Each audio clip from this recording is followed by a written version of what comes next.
saying, this song slaps. I like it. It's good. It's fire.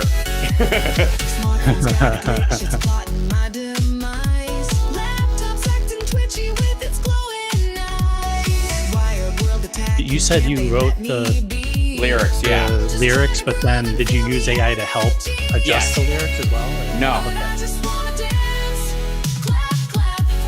You can see where I wrote claps in, and it says clap. I wanted a clap noise, but it wouldn't do it. I need to start trying to like add some of this to some of my product media, social media stuff. We'll work on that this morning. I'm for it. Yeah. Hi, everybody. Oh, can everybody hear us? Yes. Okay. Man, these robots ruin date night.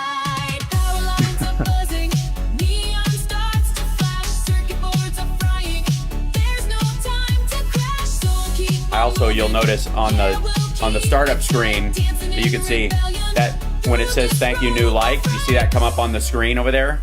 There's also a targeting system that I made a graphic for. See that operates when it's not getting a new alert. It's hard to see. It's a little blurry on the. Yeah. I'm looking. Oh, it's on the screen. Yeah. Thank you, new like, and then there's like a link of the crosshairs. And then it starts doing a crosshairs thing. I designed that as well and overlaid that on there. It's subtle, but I like it. Nice. It's all the little things, man. Yes, it is. The clocks don't work though, but I figure it's 0 hours. So what are you gonna do? People, all right. I see people in the chat constantly complaining about that. I know. It's all right. Hold on. Welcome to the show, everybody. It's HAL Sparks Mornings Mega Worldwide. There's our dear friend Rob Glenn joining us this morning for a special July 4th version of USA.I. USA.I. That's what we'll call it. The techno state emerges. And I gotta say, there's been a lot of news since the last time I saw you were on vacation after your big install, and if I can call it that, which is better than a sharp stick in the eye. You're building your new facility. Yeah, we have a second very large machine coming, I think, in 2 weeks, and then we're kind of at the max of what the power panel will allow us to run. Mm-hmm. So then after that, it's get it into the space. So right. I'm in the sideline working on something that we kind of dreamt up last night, and I started working on it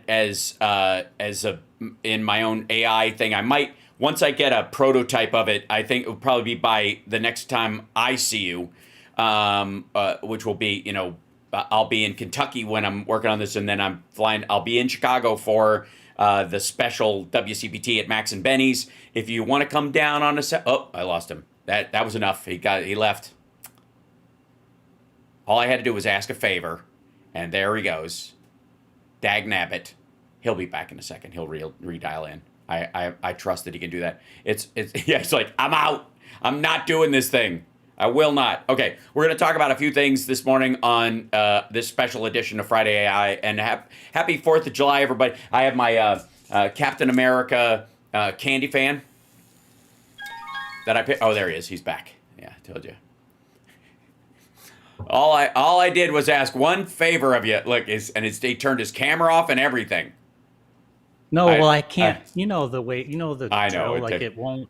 Yeah, it takes a second for it to, like, your camera's OBS being is used. Off. Yeah, your camera's being used by something else. Right, that happens. I'm explaining it like it's Happy 4th of July. I have my Captain America candy fan thing. Oh, 4th of July. I got to tell you, in the face of the Trump situation, I become even more patriotic because to me, defending the values that they are running roughshod over becomes more important the more they are, taken for granted or thrown out the window. So I have found great inspiration in my growing collection. This was my Father's Day gift. Nice. It's a little blue green, so you can see a little through. But this is one of my Father's Day gifts from the kid. Because he knows I like these kind of things. So my mom helped him pick something out, and he got this for me. And I have all three of the shields the broken one from the end of Infinity Wars Endgame, and the original and the Civil War one. Not the metal ones. The plastic ones. I'm not one of these. I also am not a box collector where I keep stuff in a box. I feel like it should be played with and put up on things like the idea that you're storing it on behalf of some future collector is just that just piques the nerd meter for me. So it can't be done. So anyways, back to where we were. So I asked you a favor and you logged off, so I won't ask you again if you want to join me on Saturday for the WCPT. What's the favor? The WCPT Max and Benny's thing. If you feel like coming down and for a few minutes and joining us, we're doing a regular 2-hour show. They did a whole day there, obviously, but I would love to have you come by. We're having, I think, Crooks and Liars are either coming by or on the line. Phil will be with us, and then Nat Z and perhaps Richard Chu will be joining us. I hope that'll be the case. And so, if you wanted to come down, it'd be lovely to have you for cool. Another segment. That. It's this weekend, not next weekend? No, it's the 12th. Okay. Yes, it's not tomorrow. I thought you were coming the next weekend. No, I thought you were coming the weekend of the 19th. The 19th, is it? No, it's the 12th. Yeah, it's the 12th. The 17th was originally one of the dates for the other thing that I was doing, and we were trying to come up with something. That was a long time ago, and that's hence the confusion. And we are live, by the way. This is live. Both of us are human beings, and it's a real show. And I create. Let me show you something real quick, if I may. Hold on, I've got to play this.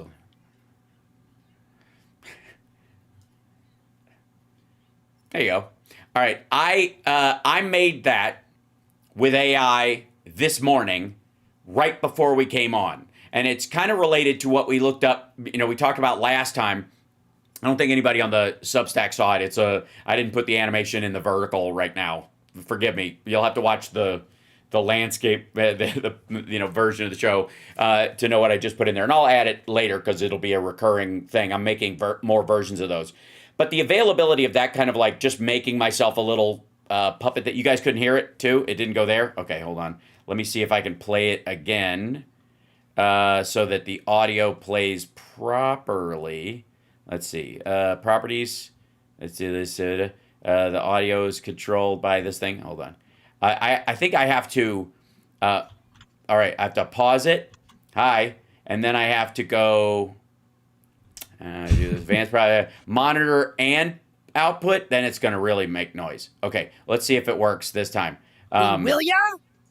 What the hell? There we go. You guys should have been able to hear that. Now at the end, I'll play. Here you go. Let's run it one more time. I think it's subscribe already, will ya? There you go.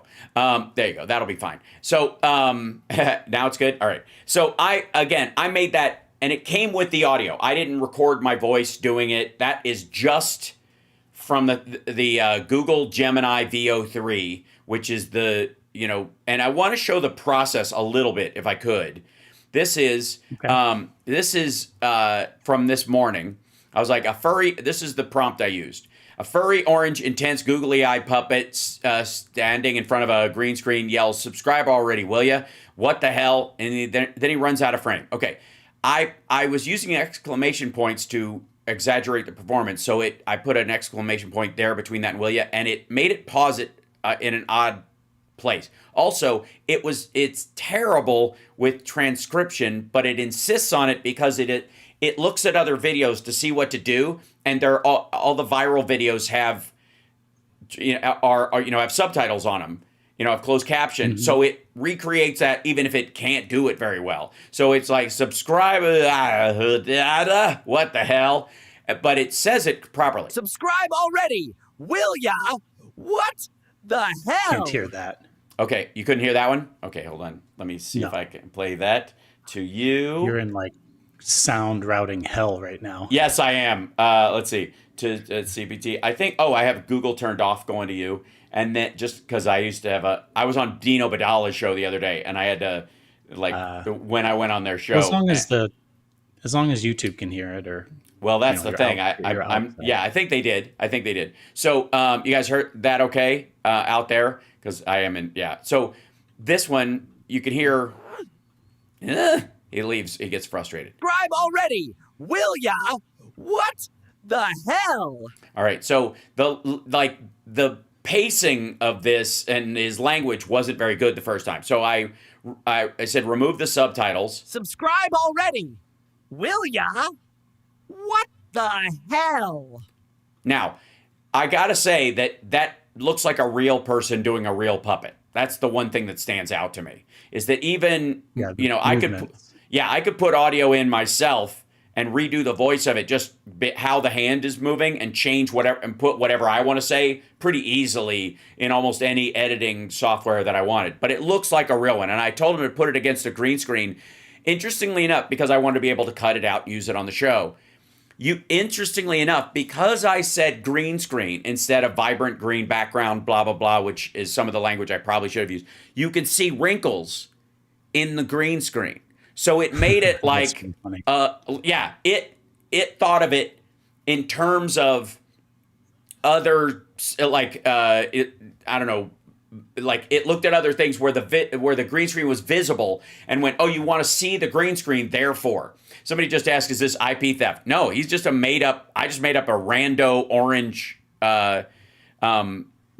character. That's why I made him as generic as possible. And then this is the one that I ended up making. Will ya? Hold on. And I had to go back in and change the punctuation. Subscribe already, will ya? What the hell? And then he runs off. Subscribe already. So I also told it, he flails his arms around like he's doing karate and then runs out of the frame. Because I literally wanted it to see how absurd it would get and see if he would just kind of do something and then run away. Didn't do it. He just held his hands up like he was being robbed. I only have the pro plan on there because I have Google Business Suite for other stuff. So it gives you this much stuff on their AI. So I can do like 5 videos a day of this kind of stuff. And right, yes, this uses VO3, but it only lets me do like 4 or 5 of them using this system. But the point I wanted to make was that in all those the vlog we saw with the Bigfoot, which everybody is copying, which is very strange to me, considering what you can do with it. They're just grabbing like, oh, people like to see the Bigfoot vlog, so therefore I'll just recreate them. Just steal that idea and run with it, which seems very odd to me because it would be very easy to come up with your own thing this simple. Like if I wanted to, I could just take this orange puppet that just made up in this thing, and that would be the thing I make. And then I'm like, the furry orange, intense, googly-eyed puppets, is walking out of a burning building going, my job is done here, I must move along, or whatever, as a spy or something like that. And that would be my own, right? I could make up my own. It's funny to me that they would even, with all this talk about IP theft and, like AI stealing from artists and stuff, people started making what other people are making with AI that was made up out of AI. It's really odd. Also, for the record, all of the AI Bigfoots are just gorillas. That bothers me.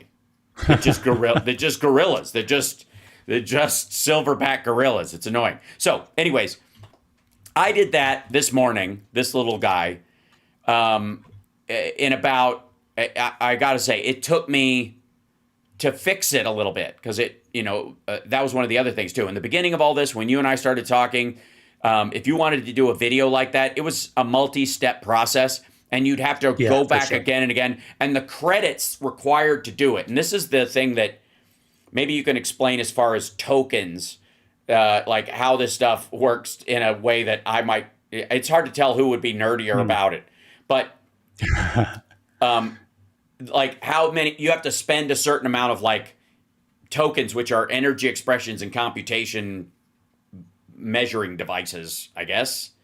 Are you talking about how they charge for it? Yeah, like in the prompt and creation. Both. I mean, because you use a certain amount of, like the token system is how it's done. And it to me, growing up with like upright video games, instead of quarters, you wanted tokens because he didn't want people to just come in and get change for $100 in quarters if somebody operates a bunch of vending machines in the mall, and you'd go, "You son of a bitch, now I don't have to go back to the bank."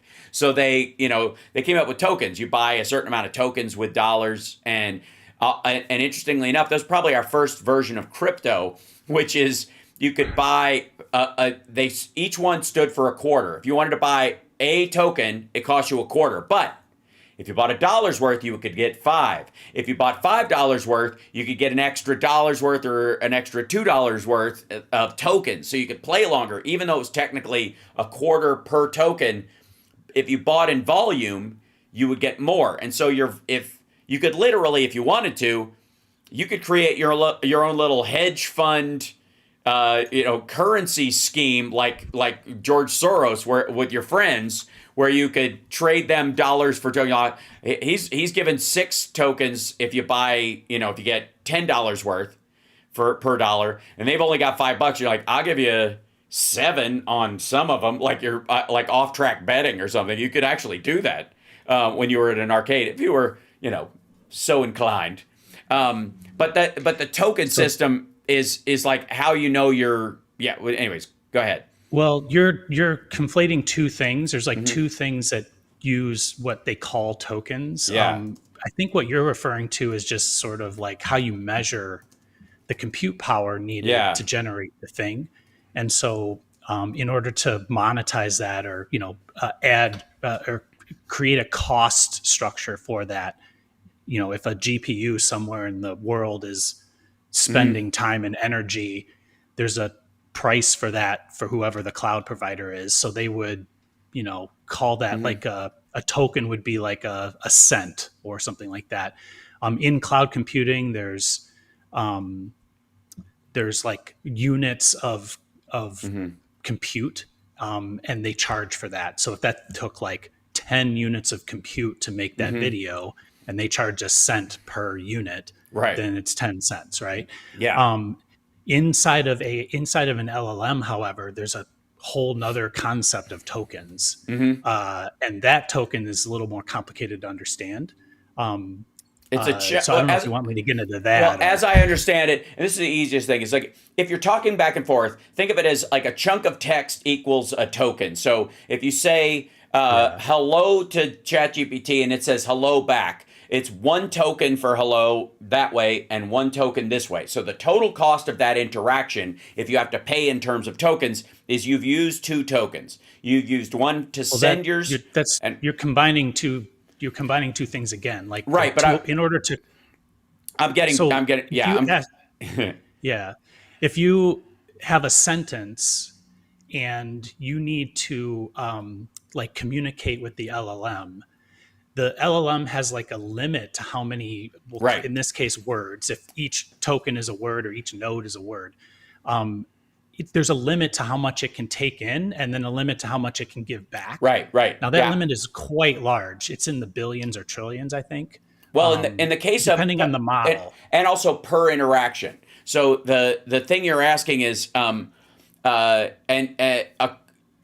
as it stands, like I think anything above like GPT 4.0 can handle 128,000 tokens per interaction back and forth. Okay, so like if you half going in, half coming out, or I can ask it a question that involves 2,000 tokens, and its answer can be the rest of that 128,000 or so, or 126,000. It's got 126,000 words or other stuff that it can send back to you. Images require more, compute tokens than words do.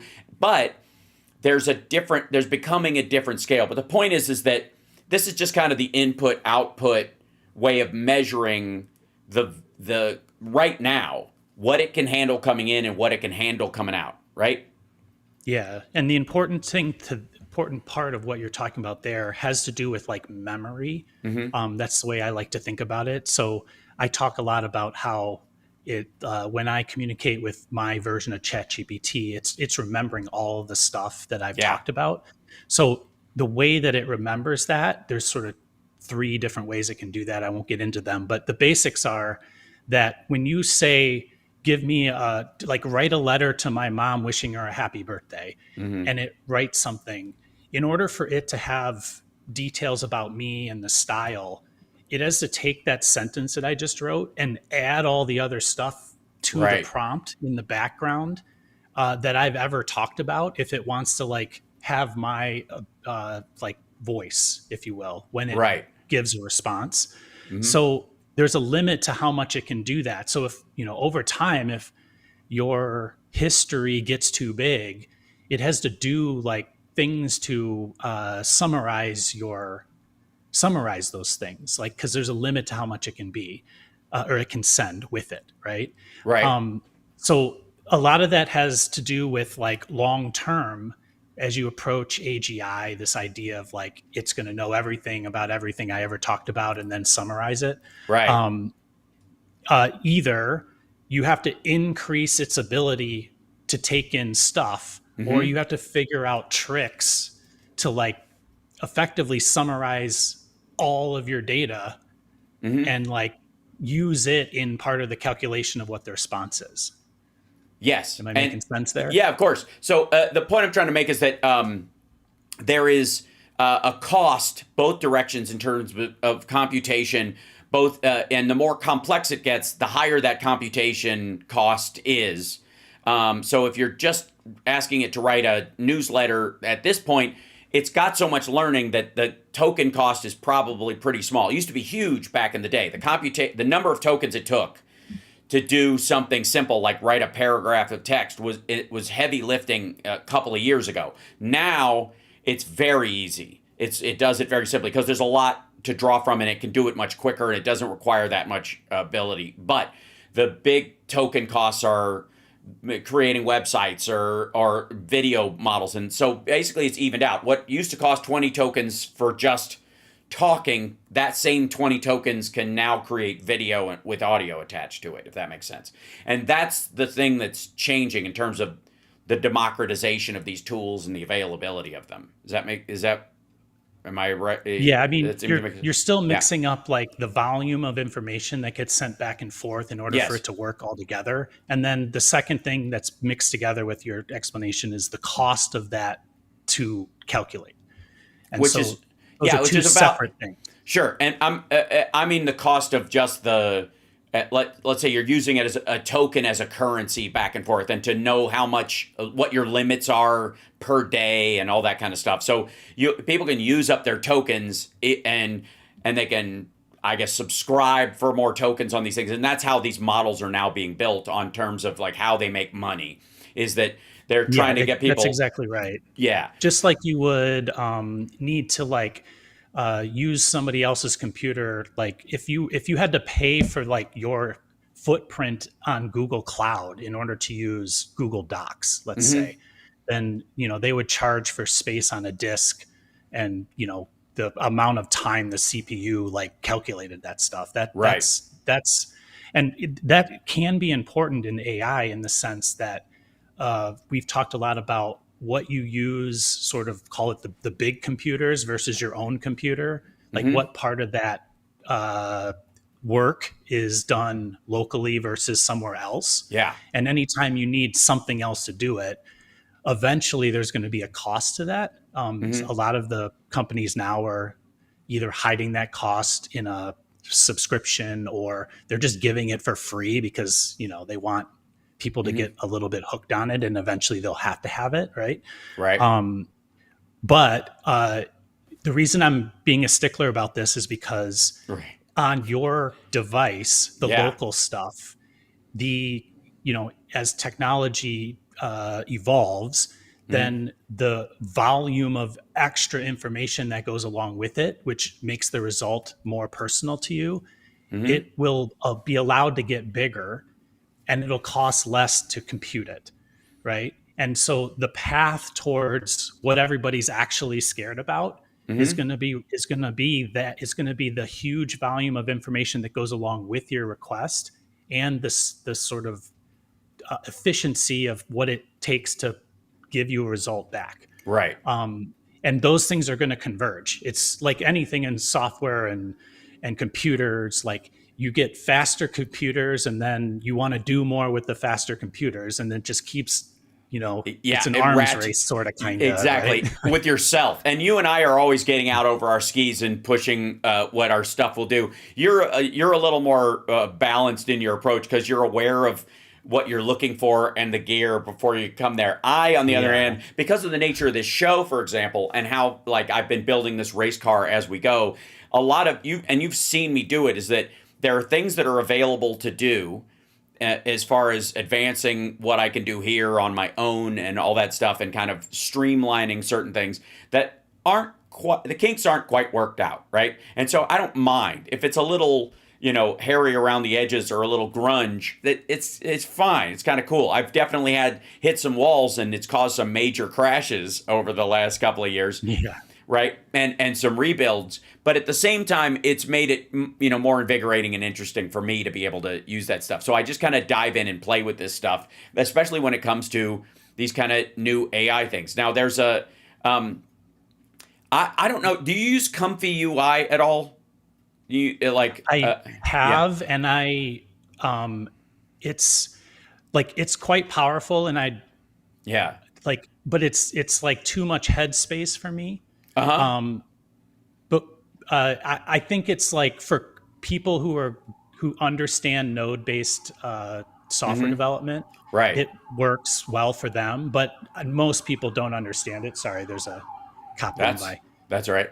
Before you get into that, I would love to talk a little bit about the actual copyright. Yeah, somebody brought that around Elmo, and then there's a second thing here. Sure. Big question: who is going to purchase the tokens if AI takes all the jobs? Those are two pretty important subjects. So maybe can we talk about the copyright real quick? Yeah. Okay. So currently, you could be on the hook for that if it's too close. Elmo the character has like you can define what makes Elmo the character unique, and if you use it for commercial, if you use a likeness of Elmo for commercial purpose, you are liable for infringing on whatever it's a copyright, trademark, whatever the vehicle is, right? So the key is you either have to create a derivative product, which means you've used it and changed it enough, or changed its use or something like that, or you have to change the character enough that it can't be confused by a normal person as being Elmo. Right. Copyright infringement, trademark infringement lawsuits get into like very granular issues like that, and that's what they're deciding. Like, if a normal person walking down the street saw that character with that voice on a screen selling Hershey chocolate bars, then did Hershey violate the copyright? Okay. Right. And so that is actually, in this case, it's HAL's responsibility. It's not necessarily Google's, because you made it with Gemini, right? Yeah, right. Okay. So now, in this act of throwing Elmo up on the screen, as compared to, on HAL's show, as compared to the Hershey thing that I made up, right? Yeah. So if you're, I don't know who owns. Does Disney own Elmo?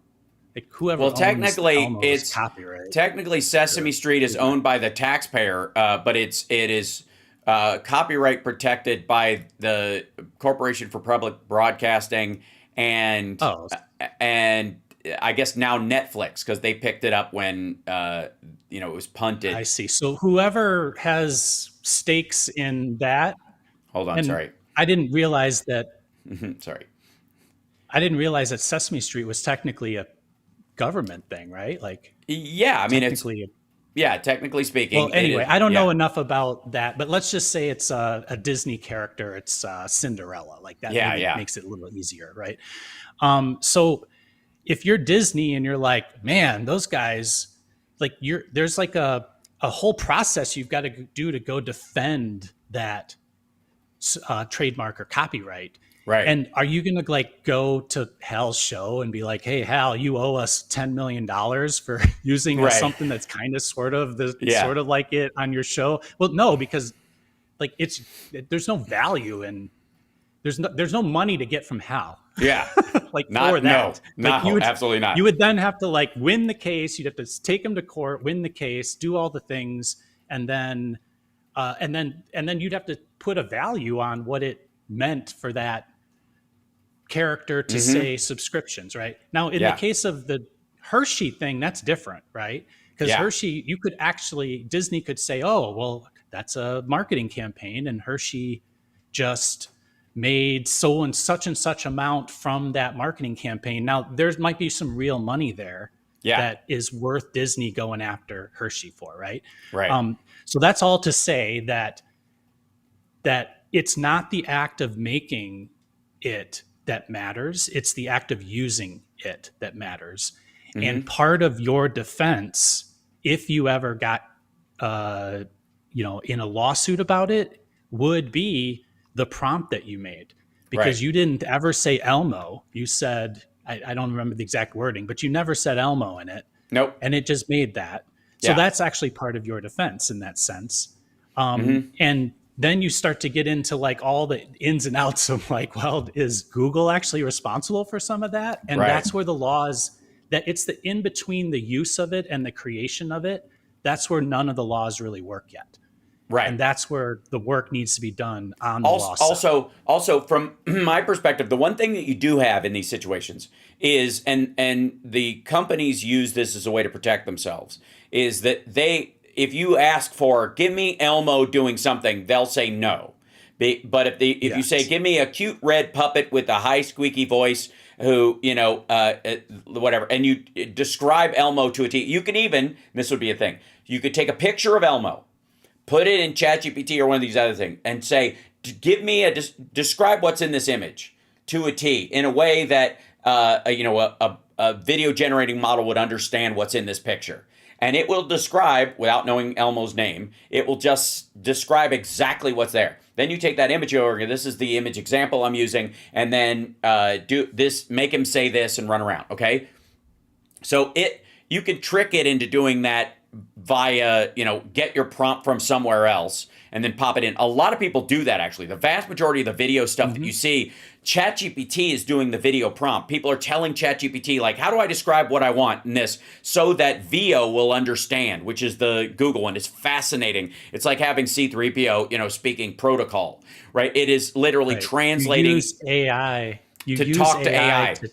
To create the prompt to talk to AI. That's right. That's right. That happens a lot. And yes. On many layers too, and many times in order, like chaining of prompts and stuff. Right. And what helps me and saves me in this situation is I have a track of, if I was ever sued about this, I can go, give me all the prompts I asked for about this particular thing. Reprint every prompt I've asked you for about this particular image. And all of it will say, I just asked for an orange, gruff speaking one, and this is what it gave me. So if it ends up being that it stole, because it's stupid and they didn't train it right, stole Elmo when I was not asking for that. Even you can even look that in my prompt that I put in, I asked for it to have a gruff kind of a voice. I wanted some sort of like, funny, deep, gruff, gravelly voice. And it didn't. It gave me a very standard voice. I can fix that myself later, so I don't care, or I would rather voice it myself and just use the image, right? But I wanted to make something like that as an example, that if I ever got sued, I could go back, here's what I asked for, this is what it gave me. So if you're suing anybody, sue them for giving me a copy of your stuff, because it doesn't know. You have to. They need to train their AI better to not steal shit, right? And so, people like Alex Jones is Elmo. I was thinking more like Sweetums, whoa, that kind of thing. But well, as a way to like, just for people that are listening to us, this is something that I do a lot of, like the creation of new things that may or may not infringe on patents or copyrights or trademarks. We do that a lot. And what I would say is like, just if it feels like it's too close to you, just you're in AI, just change it. Just tell it to be, make him tell blue it to do and change the tone of his voice. Right. Like or you could put a shirt on it that had its own name on it and make up a new name. Right. Mm-hmm. Like, so there's all kinds of little ways, and the change doesn't have to be that much. Right. If you look at like a iPhone and a Samsung Galaxy, they've been like at each other's throats for like 2 decades trying to like make money off of each other because their phones look exactly alike. Right. It's like they're both rectangles with corners that are rounded. Right. Like, and so really all of that is just, there's money to be had. There's competition. There's offense and defense in court against each other. So there's, what are you going to use it for? And you're actually going to make something from it that's worth someone coming after you. And then if that's true, just change it. Just change it a little bit enough. And if you feel like, oh, that's close enough that it's not, most people would think it's Elmo, you're probably close enough inside of this current situation that we're in, where basically like there are no rules when it comes to that in between the creation, also, what the a great training opportunity, and creation and use. And a great opportunity for your creativity to come out, because you don't want to just repeat stuff. You want to actually make the stuff, into something that's yours, that's original. And so if it does spit something out that's kind of, average and repetitive, go, no, I want precisely this. So take what you're doing there and add a wispy thin French mustache, and I want him to have a monocle, and he should go up at the end of every sentence when he speaks, and and then start hammering that out. And then once you develop that, a lot of these things, let me show you what I wanted to show people this. This is, I got to shrink this down, otherwise you won't be able to see it. This is Comfy UI. Comfy. Yeah, this is Comfy UI. Most people won't understand this at all. Not at all, but I want to show this. So in this, in Comfy UI, you can kind of get an idea of how these images, how like image generators work. In this one, like you can put images in, form them together, tell them, like take 2 faces and say, have these people sitting, having dinner together, and it will create an image of those and spit it out over here, and then you save it here. And there are other elements you can change. The shape of the image, you have to bypass and you have to change it, but you connect these little nodes together and you go, do this first, and then do this, and then do this. And as you do it, you'll get a better idea of what will recreate what you want. So you have consistent work. And this is in terms of making movies and film and that kind of stuff, and actually because I have no interest in AI actors. I'm an actor. I want AI environments. I want AI sets and props and special effects, things I cannot do myself without $1 million team and a bunch of people working in Korea till they go blind doing special effects. I want as much of that available to me as I possibly can on my own, right? And so that means I have to dive in, at least for the time being, into this kind of stuff to get a consistent response. And I don't want to just go make a guy running through a field and yelling a thing, because I'm an artist. I want to be in my stuff. I want to be original to this stuff. So when you do that, it is now like in many ways like Adobe After Effects was a great way you can create effects. And if you go watch Film Riot and stuff, you can see how I learned from the Film Riot guys how to do the sketches I did for Sexy Liberal. Because we had to do those during COVID. We had to do those at home. And I didn't just want to do like stand-up videos where I'm talking like this and, doing, kind of plain stand-up in an stand-up environment. I wanted to make sketches that made sense and had something, and I could edit myself in and green screen stuff. And I had to do it all from scratch. So I dove in, and that was my school. But even then, there were limitations on what I could do in the time scale that I had, because we had a week to do these shows together. And if I wanted to add this level of quality without a team, it was impossible. If we had to do Sexy Liberal like virtual right now, holy shit. Like, it would be so much easier. I'd still do this stuff. I'd still jump into Comfy UI and make my own stuff so that I could have consistent backgrounds and those kind of things. But the democratization of these things, and I want to show you, I've got another thing to show you in a second. I'll get back into there. But is worth it to me. Is it worth it to everybody? No. But it's there. And I just don't know, and we'll talk about autonomous, like, assistance and stuff, and the warm wind thing that I showed you before we got on the air, which is a direction things are going. But to your point about copyright, there was an article, Adobe for Business. Adobe has put out what they call the LLM Optimizer. And this is own your brand's presence in AI search and discovery. It's like their own version of SEO. And also, it lets you know if your images and your brand is being used to train models or showing up in them. So it scans for that as well. So that within these models, as it's, because it references models to make the stuff inside Adobe. Like it will use, they have like APIs through Claude and others that work in their image generation stuff. So it'll default, when you get like 4 images in Photoshop, it's not just using Photoshop's image thing. It basically farms out 4 versions. Fix this for me. And it allows you to pick. In one case, that might be ChatGPT's fix. In another case, it might be Midjourney. And another one. And so you're flicking through to see which one works the best for you, right? And so they interact with these things. They know if these things are pulling your brand stuff because they'll recognize it. And so businesses can load their package in and say, these are our color schemes, this is our image stuff, this is what we say, this is our catchphrase, this is our logo, and that kind of stuff. And they use it in their own stuff. And it will also keep an eye out for if somebody else is poaching it or misusing it. So, and that's because it's necessary, right? That's also, Adobe is one of the few places or companies right now that are purposely marketing themselves as on the training side, limiting the inputs to only things which are free. What do they call it?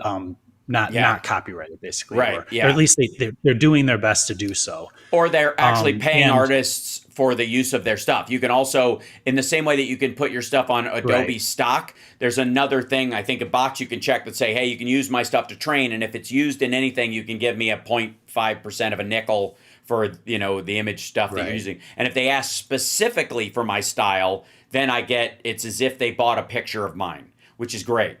Right. And a lot of that, the better. That is like a reasonably considerate future to think about. Like the idea that if you effectively and they know what they use to train it, but if you keep track of that like you would transactions on a blockchain for Bitcoin, you can actually sort of put a value on how much influence certain things had.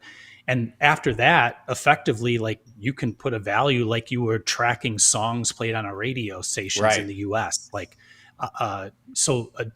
Adobe's basically starting to create a sort of market that's sort of starting to be that. Some people don't trust them either, but they're the most vocal in terms of needing to control the ownership of those creative assets. Right. And they kind of have to be, because the product that people make with their product is creative, and that's how they make their money. So in order to create, in order to maintain their user base, they have to go down this road. Right. So one of the questions is going to be kind of who ends up at the end. There's never going to be an end, but who ends up 2 or 5 years from now winning that argument? Is the model going to look more like Adobe, or is it going to be ChatGPT or OpenAI that just doesn't seem to care what they do? They just add whatever they want to it. Yeah. Or it does it become like a cultural flavor that people just, I prefer the input. It's kind of like Mac versus PC, Windows versus Mac desktop or Linux or something like that, that whatever your interaction is, a lot of times what it boils down to is user interface and comfort and the ecosystem of that stuff. ChatGPT is far and ahead, away, like the leader in integration and stuff. So it's integrated in a lot of the things. The thing is, though, it can be swapped out very quickly, and you wouldn't necessarily know unless, except for the memory aspect of it, you'd have to reteach a new AI to all your details over time. And that's one of the reasons why the ChatGPT memory aspect was so crucial, and why I think they jumped right past people's worry about, oh my God, this thing's going to know shit about me and remember all these things, and went, fuck it. People are going to want that eventually anyways. You're not going to want your robot to go, who are you, every morning. So like they know that's coming. Right. So why bother? Like there's a certain level of like, in the Instagram era, are we really worried about that kind of privacy? And if you don't want it to know those kind of things, don't tell it. Just, don't tell it anything you wouldn't tell your butler, right? Is the idea. Like, and that's where people will have to find the line for themselves. Quite frankly, we'll be getting closer and closer to not giving a shit on a bunch of these fronts. I want to show something, right? Is that the idea of privacy is going to shift immensely because, one of the reasons I've always said that you want like gay and trans people to serve openly in the U.S. military without fear of reprisal is because they cannot, even though, beyond the fact that it's right and it is good and it is freedom, beyond even that, they cannot be blackmailed. You can't have somebody, like, we had a lot of situations where the fact that somebody was gay was used to manipulate them because they would lose their career and their family and their health insurance and all this kind of stuff. If it got out. So they were able to be manipulated, blackmailed by spies and other people to give national secrets to protect their own life. And so even if you don't like gay people, even if you think it's a sin and it's wrong, it's smarter to let them be out because you eliminate that national security threat that they can be blackmailed. And it's going to exist. And if you make people hide, they're going to hide. And anything people are hiding can be manipulated, right? So we know that it's healthier in general for people to be themselves. But even if you're against it, it's smarter to let them be themselves because you take that weapon out of your enemy's hand, right? And there's going to be a certain level to that where people are like, they're going to use this information against us. Well, if you don't give a shit, you've disarmed them immediately. That's the privacy thing that I've been trying to talk through and think through is like when does that sort of melt away? Right. And like, what's the value of the privacy anymore? Previously, as you talk about, it has a lot to do with protection. You're protecting yourself. You're protecting your family. From judgment, but from relationships, protecting those kind of things. Yeah. As things are known, as things become more open, as society becomes more open, privacy has less value in the sense that, it's really about self-preservation and protection, shame, things like that. Yeah. And so I'm not arguing for no privacy. I'm basically just talking about the idea that the idea, like the old ways of thinking about property, we're property and privacy. Property is the thing we were talking about before with copyright and trademark. That's a property. Right. And so essentially entities can keep you from having a furry red person because they own, whatever that look is. And then privacy is what you're talking about. So those two things are being challenged directly by technology. And the world is going to shift just naturally into maybe not needing those two things anymore.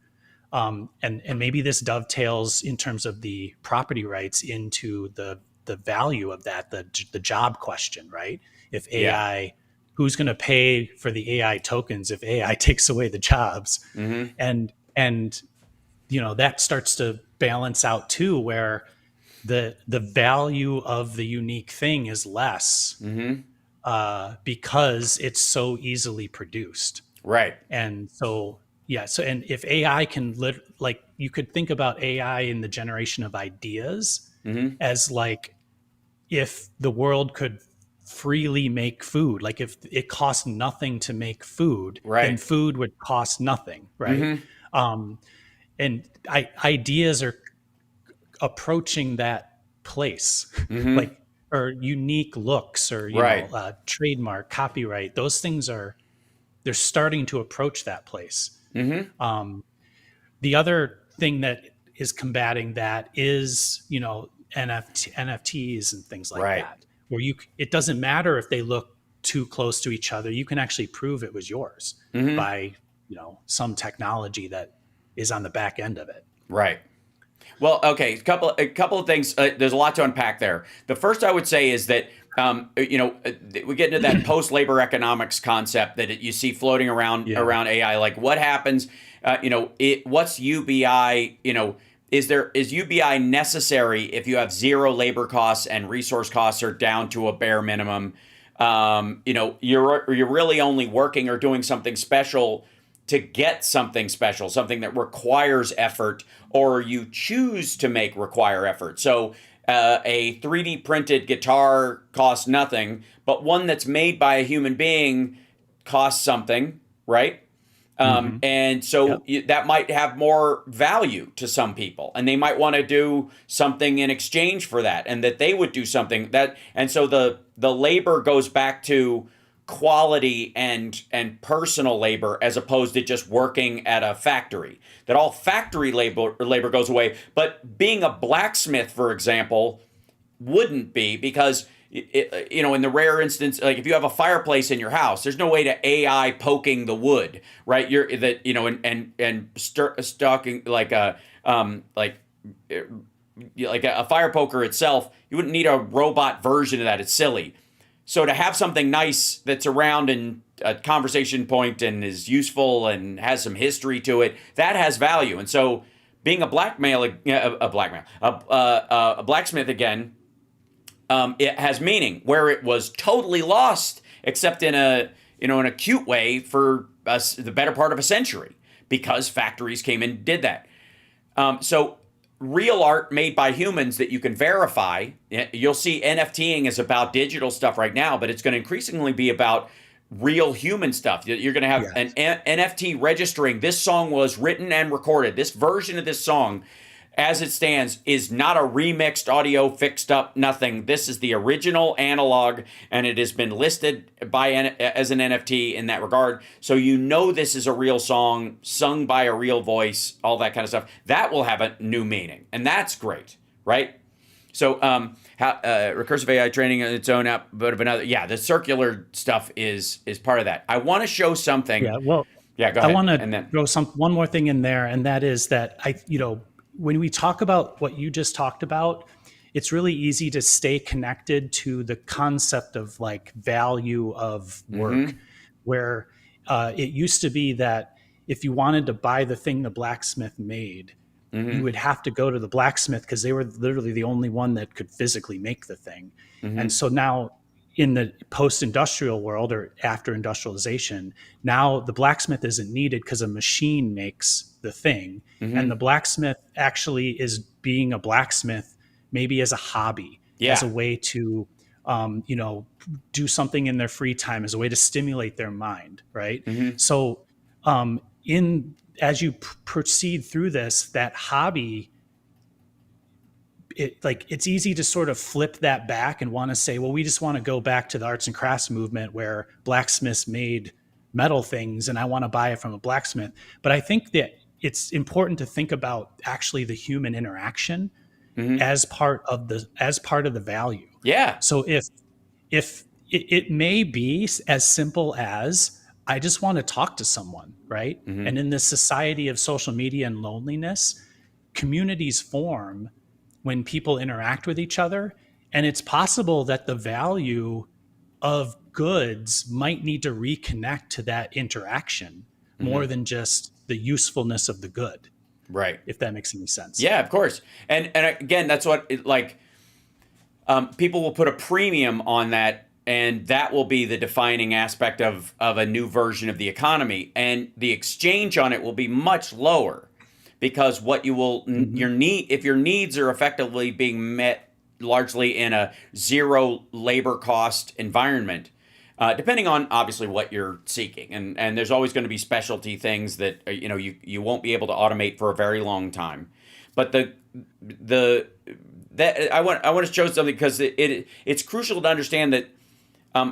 I made a point a couple weeks ago, and I can't remember. I don't think you were on the show at the time, and we were talking about this. But I kind of came to the conclusion that AI. People are like, "Is AI going to take my job?" We see tons of these articles, and I saw an NBC morning show thing about it like 2 days ago. Is AI going to take my job? and my conclusion was AI will only take your job if you hate it.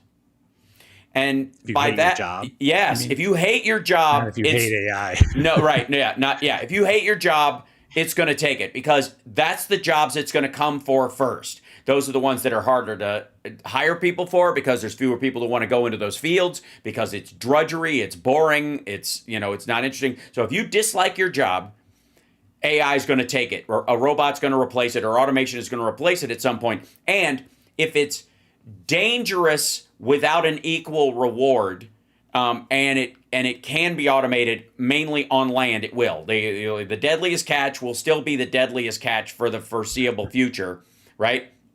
Because you have to go deep sea to get these ridiculous sea spiders that people like to suck the juice out of their legs, and there's no real reason. It does taste good. It does taste good, but I don't need someone died for this. There's not much in it.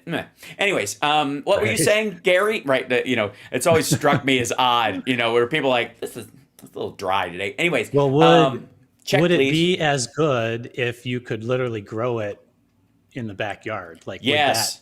Yes, it would. Same bite of food be as good? If not because I've never eaten crab. I've never eaten crab and gone. You can almost taste the death, right?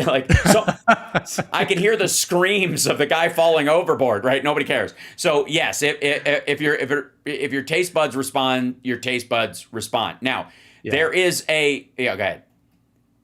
Well, I was just going to say that was like 2 weeks ago that you brought up the job. Will AI take your job? And my take on that is similar to yours, maybe slightly varied in the sense that it'll take your job if you refuse to use AI. Yes. Because a lot of jobs with augmented with AI will be the new job. Like you're not evolving, with work. Right. Like work will change if AI tools are used as part of it. And I still go back to this like human interaction. We have to interact. Like I just thought of this while we were talking before, like, in the post Star Trek or in Star Trek, like idea, like they still needed to go out and like go meet other people.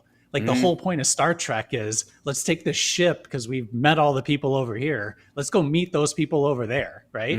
They just wanted to talk to people, right? So they didn't need to make anything or work at a factory. They were like in this post money economy and all this other stuff. Yeah. So they were just like exploring because for the fun of it, like to talk to other beings. Right. And I want to show a couple of things in a row, and then we'll get this. One is I showed last week there was a bunch of guys in a house I think they're in Palo Alto or something, working on this open source humanoid robot because they believe that the future is open source in terms of robotics, because you'll feel a lot safer if you can change the user system in it to one that you're comfortable with. Let's say all of a sudden you've got a Tesla bot in your house and you've been using it for a while, and then suddenly he starts Nazi saluting and doing ketamine and all this stuff, and he has the ability to control it from his laptop.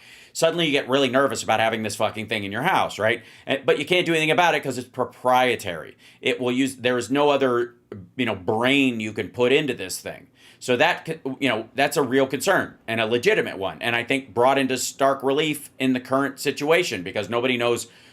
Right now there's this vacillation. I think we've all moved on from Elon Musk as a person because he's a mess, and we're happy he's attacking Donald Trump. But I'm still not ready to get in one of his cars or have one of his robots in my house, no matter how advanced they are compared to the next gen model, even though they are actually behind. So these guys came up with this thing, an open source K-scale humanoid robot that they're putting together.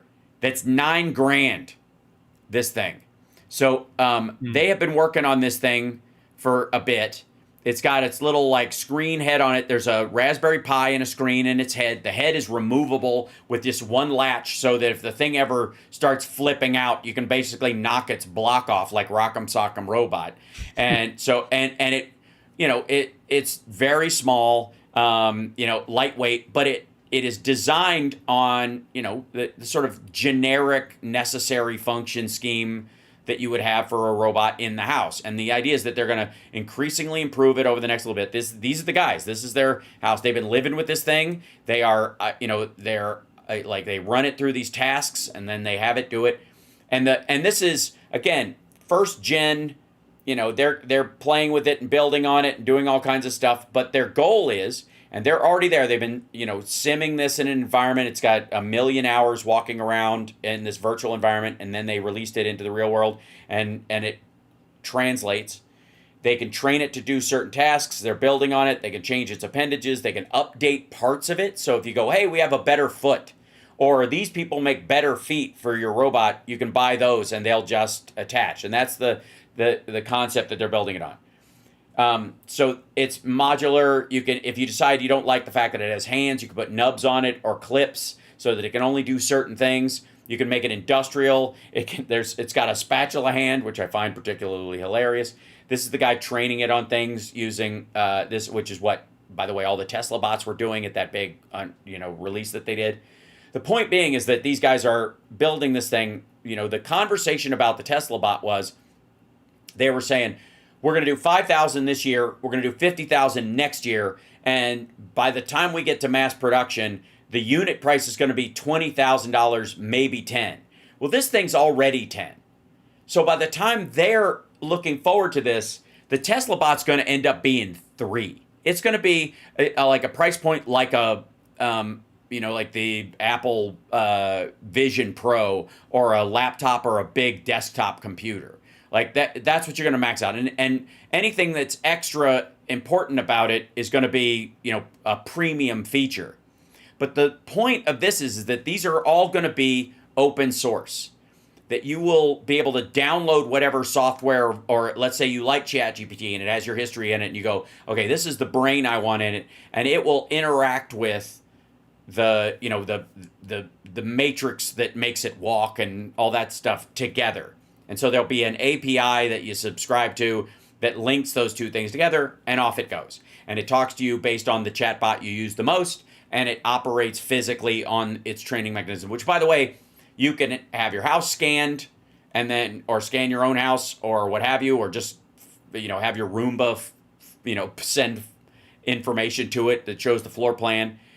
And it will know the layout of your house so it can walk around and do stuff and feed the cat and whatever. But the important thing I think people need to know about this is that by the time they've already made the decision that it's going to be $20,000, and oh my God, can you imagine a robot like this only costing $20K, and you could lease it like a car, and it'll be even cheaper than that, and all the things it could do for you. Yes, it can do laundry, it can clean, it can do all these things. Again, a drudgery job that you can get rid of. The important thing is that you can, there's you're not having to be a slave to Bezos or them. They have to prove themselves over and over. They have to prove to you this is the best software to use in your system. And if you disagree, you can move on to another one, which is a much better situation of competition about these things. Or you can just download your own. There's tons of free ones. And in that Comfy UI thing that I was showing, there are a bunch of like open source AI models. You might decide, I don't want a company version of any of these things. They're all advanced enough. It's trained far enough as far as a conversational bot and I mix that with one of these, generative movement AIs, there's a model that's free. It's open source. Download that into there, and then I can add my own to it, right? I can add my own, it will learn me over a little bit of time and recognize me as its owner or whatever. There was also, I want to show you this, there was also a random robot walking down the street in Austin alone. And apparently people were like, what the hell is this thing doing? Now, I guarantee that off camera there is a dude with a remote control driving this thing, because he can be in that car next to it, or it could be that guy with the backpack on his right. But it was fairly funny. And while that's kind of novel, one of the things that isn't are these things. Now, when the question of robots and AI comes up, we all talk about the humanoid ones because everybody's afraid of Terminator and Skynet and blah, blah, blah, blah, blah. Of course, a cowboy hat. It was Texas, folks. All right. This thing, these have been all over West Hollywood for a very long time. If you drive through Los Angeles and you go to West Hollywood, these things have been operating with great functional use in West Hollywood. And making them cute and putting the eyes on them is a way to keep crazy homeless people from kicking them into traffic. It works. It's very odd, but they feel like attached to it, like they won't harm an animal or these things. They might push you into traffic, but they won't put. It's such a curious thing about humans. But this is, these little robot delivery boxes. This one's called Darcy, and they're pretty common. And they go to a restaurant, and people put the food inside it, and then it rolls up. It texts you that they're outside. You come out, you scan your code on the top opens up, you take your package out, and only that, and then you close the lid, or it closes itself when you're done. There you go. And then that's it. And there's no car, it saves on energy, there's a bunch of other good reasons to do this, but it is replacing a drudgery job, right?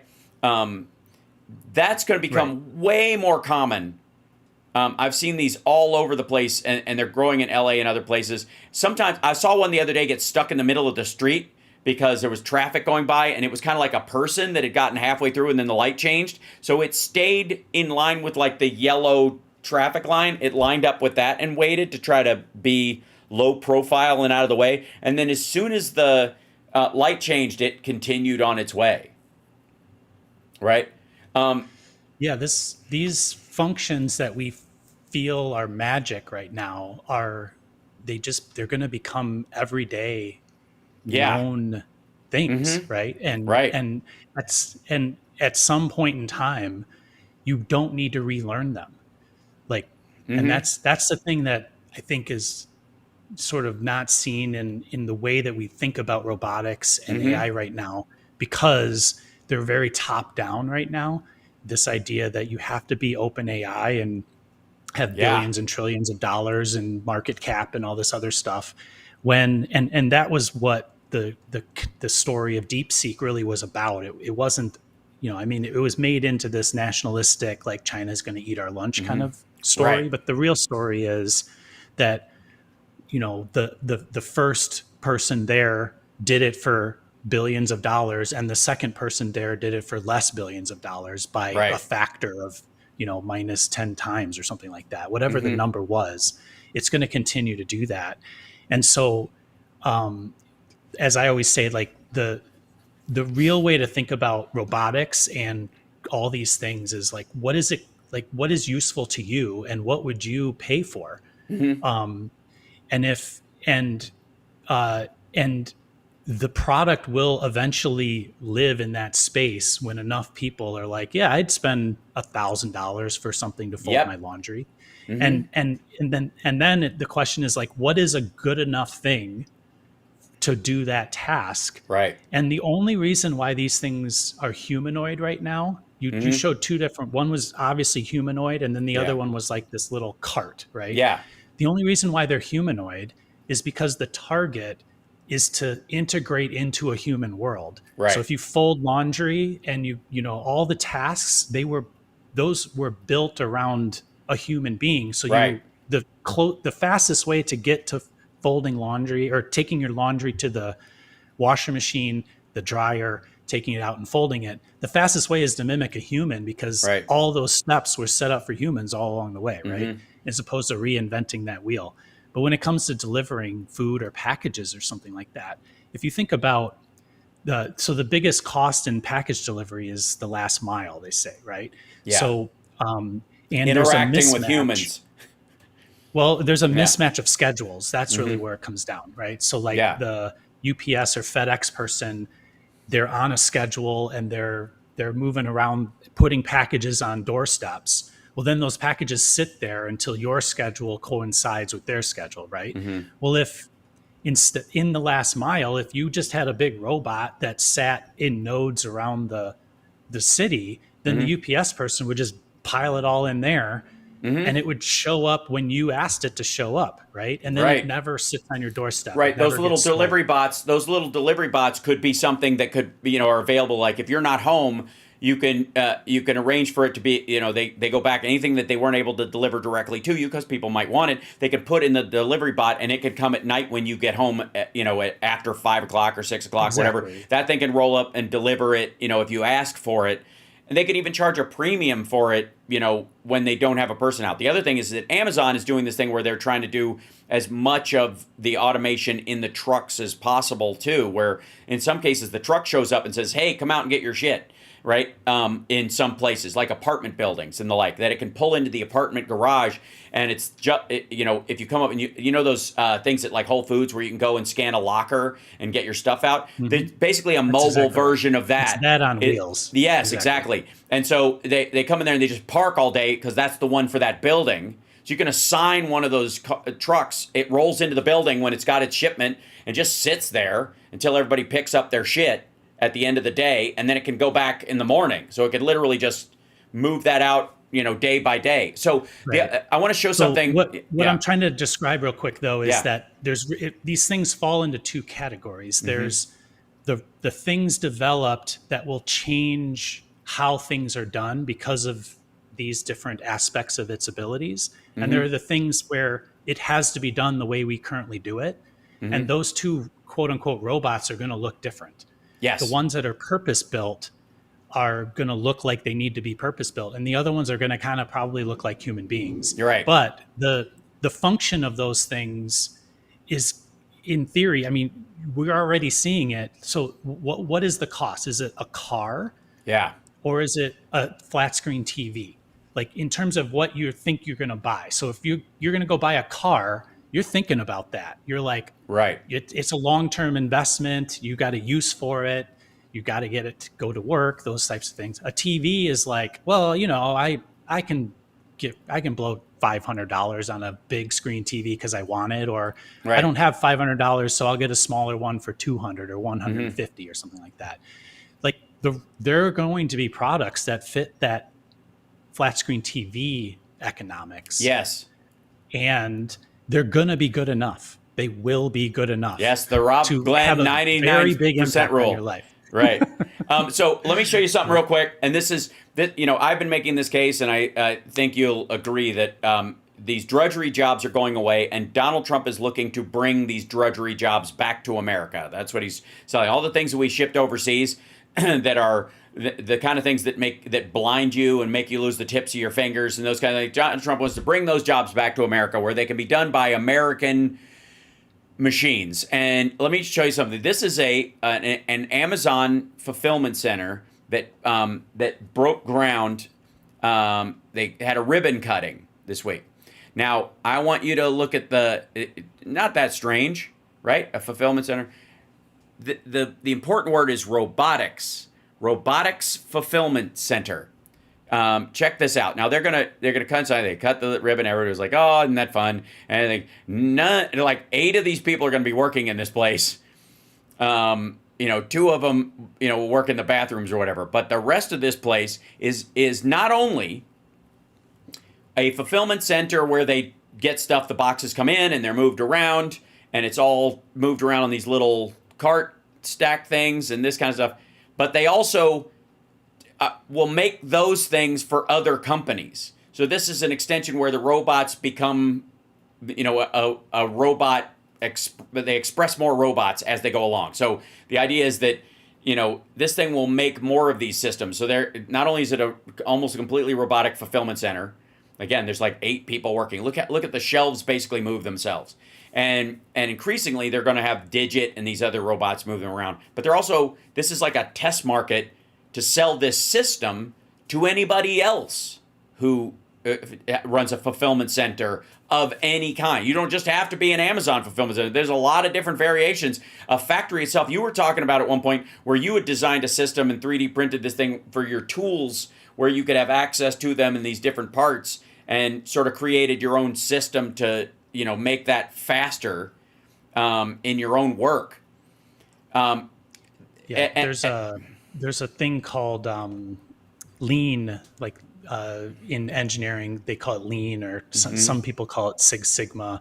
Some of the principles are, if you have a workstation, like your tools should all be there. You shouldn't like put them somewhere else. But when you use them, you pick them up from the same place and put them down in the same place. That's a very specific kind of thing. When you, if you didn't have those templates, if you will, everybody's like been in the kitchen and like doing like cooking, and then where did I put the knife? Where did I put the spoon? Like, you Right. get lost in yourself, right? Yes. One of the problems, one of the big hurdles for robotics is like before this AI stuff is going, everything needed to be in its place, and it needed to be able to be very precise and going back to those positions and doing stuff and so on and so forth. That's where the efficiencies are happening the most, is when you don't have to set it up for it to know. It'll figure it out on its own, right? I know I need a knife to go cut this thing. I'll just go find the knife, as opposed to, oh, you keep hitting, oh, the knife is not there. I don't see a knife. Stop, right? It's like, I don't see a knife. All right, let's look around for a knife. I'm sort of speaking in kind of weird analogies, but yeah. Always good to bring up a knife and a robot in the same conversation. It's always good. Well, that's what's making this thing accelerate, is the idea that you don't need to plan as much anymore. You can sort of like wing it at the beginning a little bit more. Yeah, well, and also one of the things that has to do with AI crisscrossing with politics that you and I saw was, of course, the blitz out by Marjorie Taylor Greene about how it takes the ability for states to regulate the AI for a decade, takes it out of their hands. It shows she cannot vote for this thing if it's still in there. Well, guess what, folks? It was still in there, and she voted for it. So again, complete bullshit. So, always states' rights. Yes, right. States' right. Hooey. Right. So it for those that don't know, the blow up the budget bigger bill that Trump put forward, that he's going to sign into law this afternoon, had a provision in it that makes puts a 10-year moratorium on states being able to limit AI in business regulations if it's a cross-state technology. So I guess technically speaking, they could write all the limitations about, like, we're going to make the Atlanta AI for Georgia, so we're going to limit it to our own regulations that the state can do, which is fine, right? If you're going to do, we've talked about these, like, cities are going to have their own AI, state governments are going to start building their own large language models specifically for the based on the taxpayer usage. You wouldn't have to pay a fee to somebody outside. Doesn't make any sense. So you're allowed to do that. You're allowed to regulate it. You're allowed to pass all kinds of laws. If Montana decides no AI in business or in government inside the state, they can. But but if it crosses state lines, it's available to other people. You're not allowed to do anything about it for 10 years. That's the rule. And Marjorie Taylor Greene and a bunch of others were like, this is crazy. AI is going to take over. Obviously, it's a Jew plot or something. And then she voted for it anyways. So just so you know, that is specifically going to stop any AI thing that would cross it. And here's the thing. Let's say you wanted to create the craziest fucking AI in the world, and your state was like, no. And you're like, but I'm going to make it available to people overseas as well. And they're like, damn it. They couldn't do anything about it. If you're just making it local, if you I think literally you could, if you built a home AI for yourself, you made, like I've been talking about, your house is going to have its own brain at some point too. And you designed that for your own house. They could regulate what you could do as a person in the state, how much you're allowed to use AI for your home and all that kind of stuff.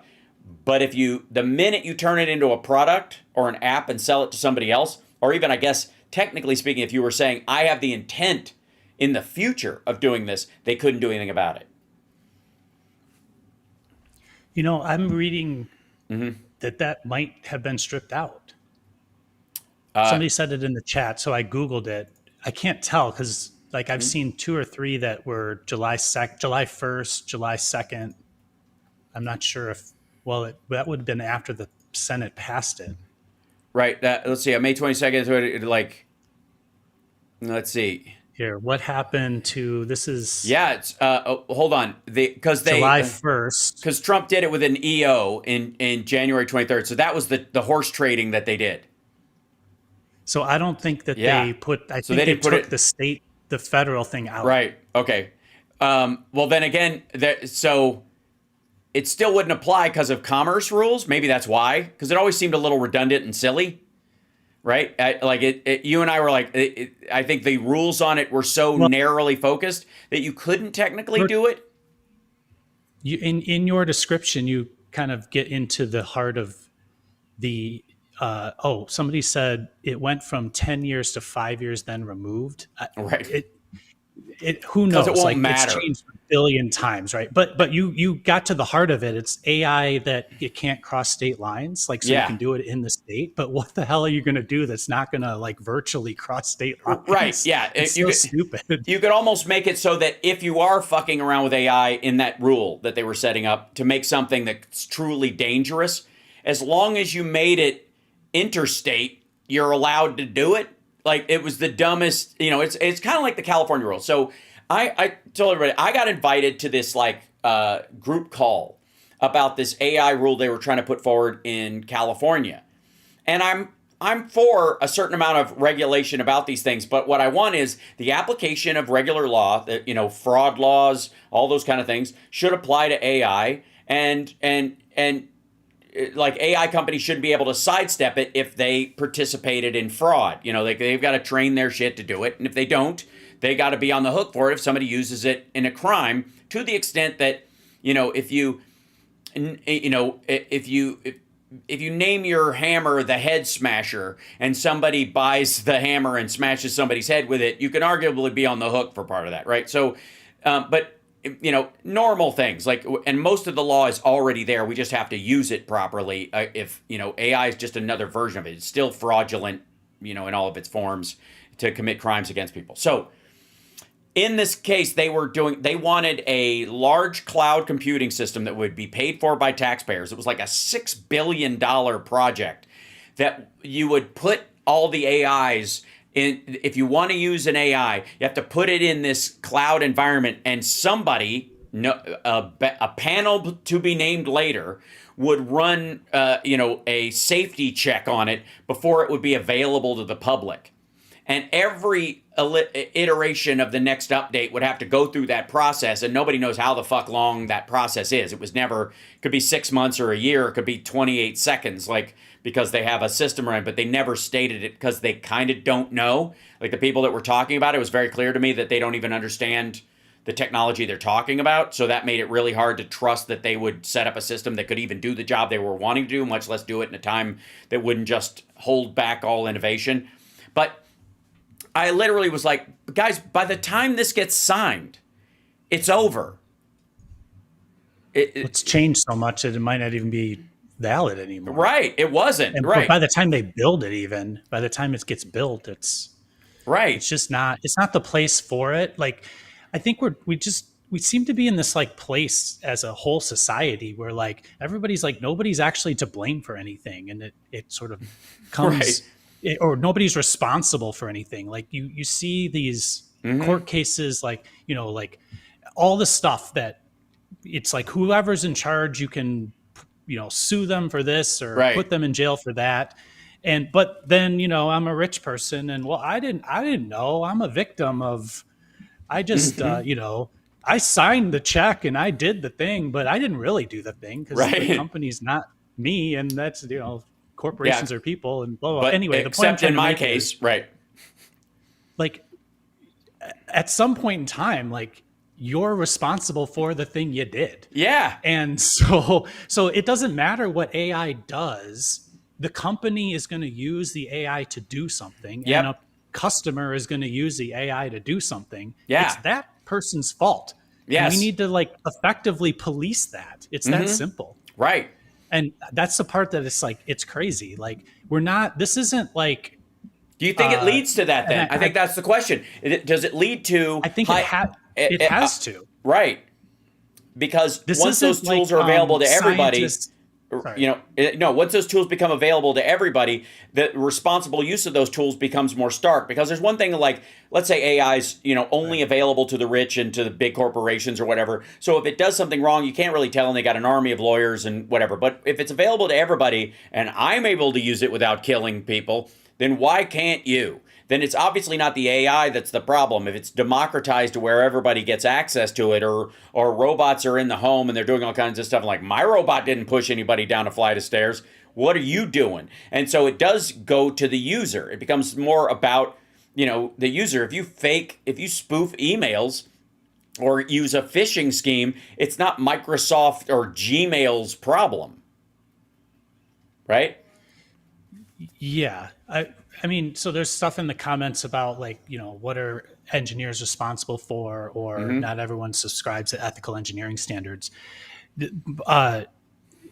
Absolutely true. There's the development of a thing, and if I'm Ford and my engineers put the gas tank too close to the bumper and the car explodes, there's product liability involved in that, and but also if you built your own car and drove it down the street and it exploded and killed a baby, you're responsible for the baby dying, but you're not responsible for you are for your own car. But my point is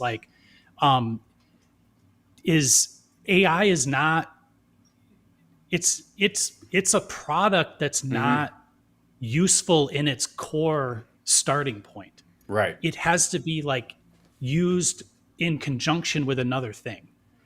Right. So it and in that way, it's kind of like a human, right? I mean, that I hate humanizing AI, but if you had full control of a human that had the abilities to answer any question, and then you sent them off to make a nuclear bomb and explode it in New York,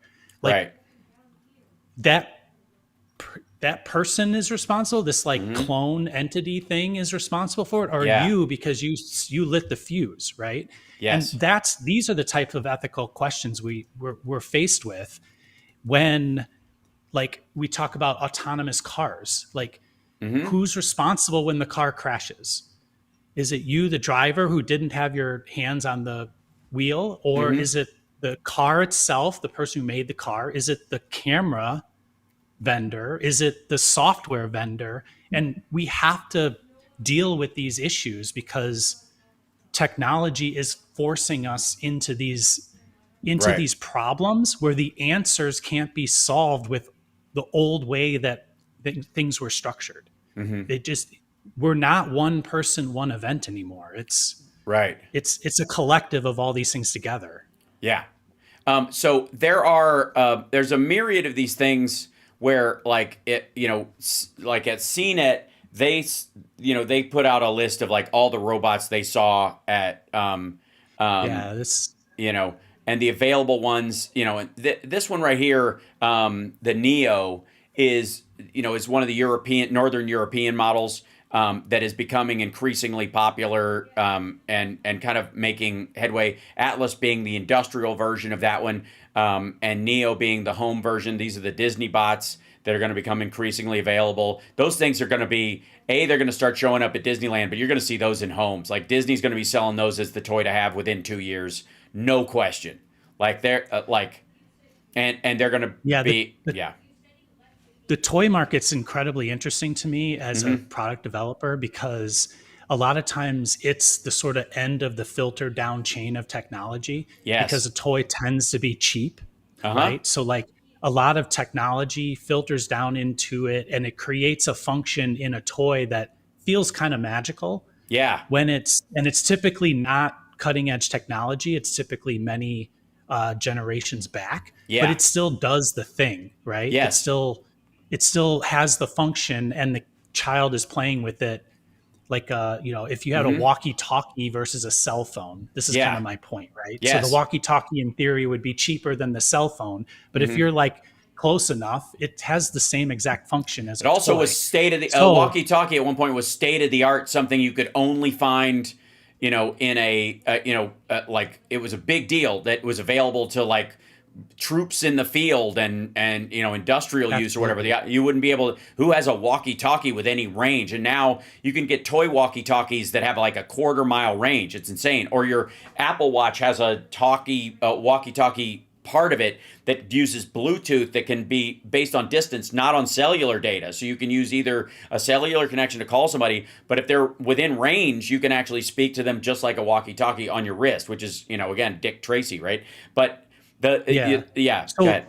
Because this stuff like filters through everything we do, the reason I don't think that, I mean, these are going to have value. Like they'll have a function, and that function will have a price point to it, but it's going to have like upward pressure, I guess you would call it, from simpler versions, from, you know, in this analogy, toys. Like if a toy can literally like still do the thing that the $50,000 humanoid robot will do, then the $50,000 robot's not worth $50,000. Right. If you get my drift. Yes. Right. So, so there's so much pressure on this. This technology will have so much like pressure from below that there's no way it's going to have a price point like Figure One is talking about. Right. It's just not going to happen in our market. No, not at all. And they're going to be, you know, they'll be going again with the Rob Glenn 99% rule. Most people, the version, they're going to be building stuff for industrial use that it's going to be incredible. It's going to have such dexterity that it's going to be able to handle, you know, test tubes of stuff. If you're going to mix chemicals live that are caustic and can hurt a human, and you have to wear a mask and stick your hands through gloves, but you can have a robot do it endlessly over and over again, right? You will need a very high quality dexterous robot so that it doesn't drop things and cause an explosion and burn the place up. That will be the top tier of it, which means that the one that can actually crack an egg into a bowl and whisk it is going to be, you know, which would be extraordinary right now, is going to be a fifth tier, low budget version of that industrial one. And the industrial volume is going to be so fucking high that they're going to make... It'll make your home free. Your home one, not free, but it'll make it cheap. So cheap. And the way that the perfect example of this model in the economy is 3D printers.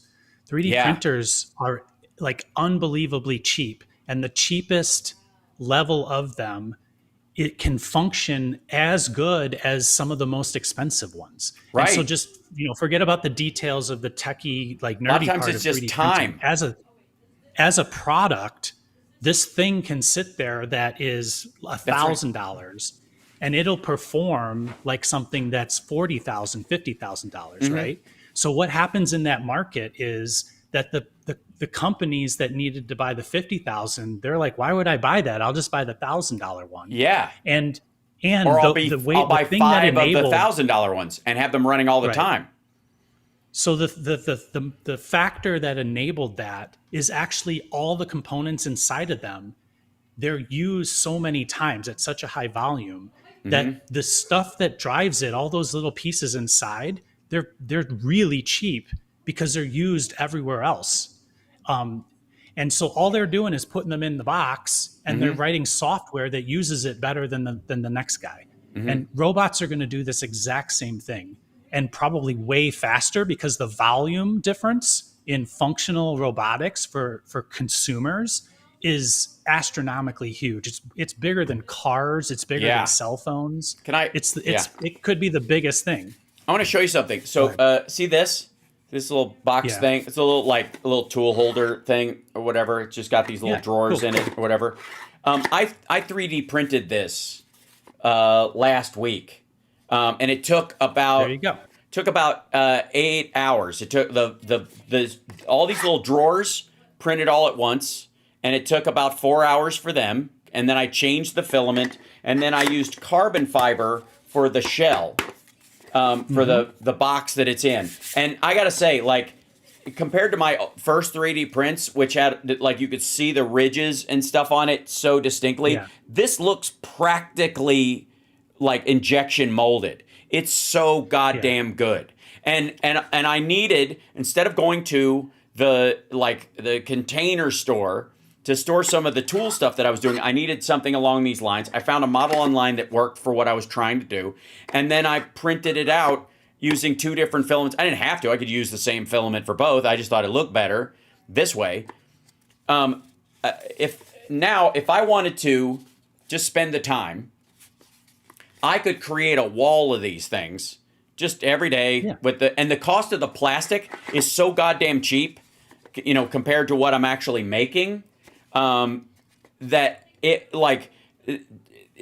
everything now I have to readjust as far as oh, do I need that or can I print it? And so many things I can just print it. Exactly. The readjustment has to happen because the functional thing that you want, in order for that to get delivered to a container store, there's this massive path that gets it there. The ecological footprint, too. And the only way for that to have viability is if they make so many of them that it pays for the complication to get there. Right. And so that's why products fall apart now these days and stuff like that, because they've cut away all of the cost, even down to maybe we can save a few cents in thinning out the plastic. Right. So all your choices are sitting there that were delivered with that mechanism, probably from China. So now you're well, I just need a bin, but I want it to be a little bigger, a little bit longer. Right. I have this very specific thing. So you only make the thing you need. Yes. And it costs probably more than possibly maybe even cheaper. If you don't count the cost of the printer, you only cost the plastic, and even if you don't count the cost of the electric, it's probably quite a bit cheaper. If you start actually adding in those other costs, then it might actually even out, but you're only getting exactly what you need. Yes. As opposed to buying some junk that'll fall apart. It also takes out all the shipping, all the gas express. If you want to talk about the environmental impact of what you're doing, and the energy expenditure to do something like this is about what it takes to make toast 3 times in one day. If that makes sense. That's how much energy it required. It's about how much, if you made toast 3 times in one day, that's how much energy it took to make this thing. And in this particular case, I have a little separator between these, but if I wanted to take that out, I could just go into the, into the software and just take that middle part out, and now I've got an open shelf in this wide. If I wanted it to be a bridge shelf here, I could modify this, take this line out, and make a broader shelf this way. Just for your shit, right? That you could do that. Rob can do it a lot better than I can, but mine would be lumpy and fucked up first. But the difference in quality between what you have in your hands that you made, you have a K1 or K2 or something? I have a K1C, yeah. Okay, yeah, that's an Ender K1. The difference between that printer and the one you had previously is only software. That's all, the it has one other thing. And the belts or the things. One other thing, and it has a fan that blows while it's doing this, so it's much faster because it cools the plastic as it's going. So there's the design is a little different, but my point is your other printer could have had the same fan in the same place. It could have, absolutely. Yeah. It's just a design, right? So but what makes that quality happen is those little things that have no extra cost essentially to the physical thing sitting in your house. Right. And that's a completely different way of thinking about things. And everything we do in the economy and the purchasing of things in our consumer policies and all this other stuff, it's based on a factory making a ton of things and delivering it to a retailer. Right.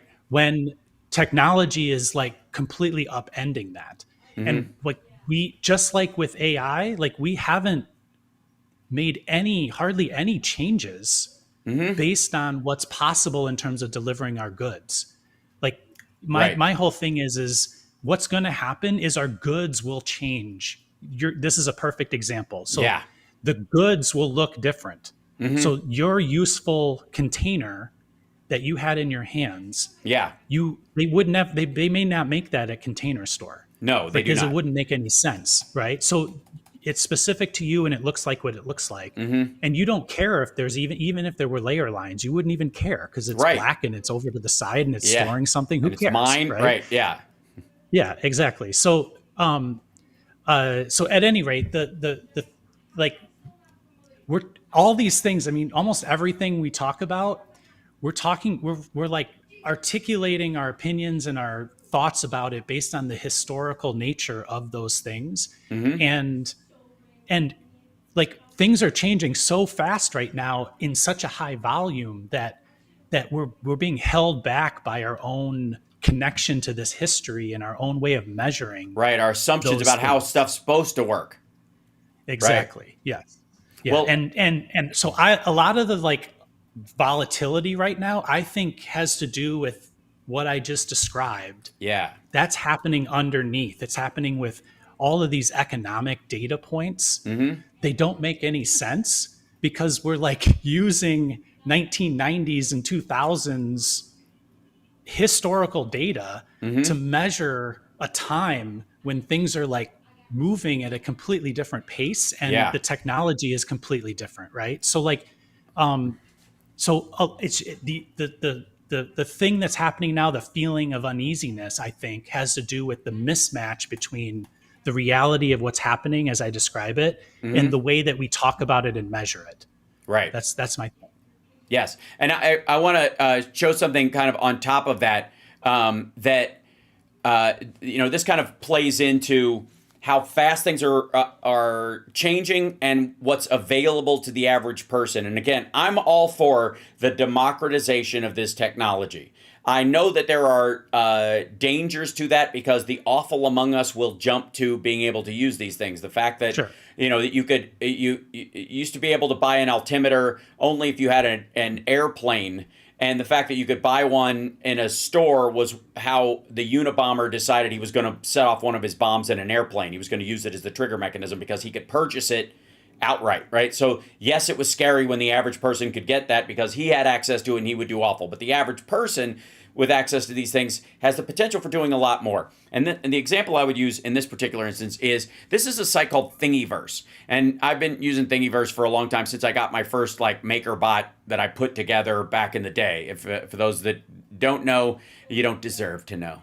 But one of the things about it was like, let's just say you went into there and you went, I want to make a drone. If you will be able to find on Thingiverse, which are these are 3D printed files. This is the files to print things that you can download, modify yourself, or you can keep them as is, and you can just. If you need new blades for your drone that you already have, you can download them and print them. If you need a case for the drone that you have, if you want to print out the actual frame of the drone itself, a launch pad for it, a drone stand for it, all those elements. The ones that they're using in Ukraine right now are based on these regular, freestyle, like quadcopters that have this frame on them. They're almost that exact one. They just print them at a bit different scale.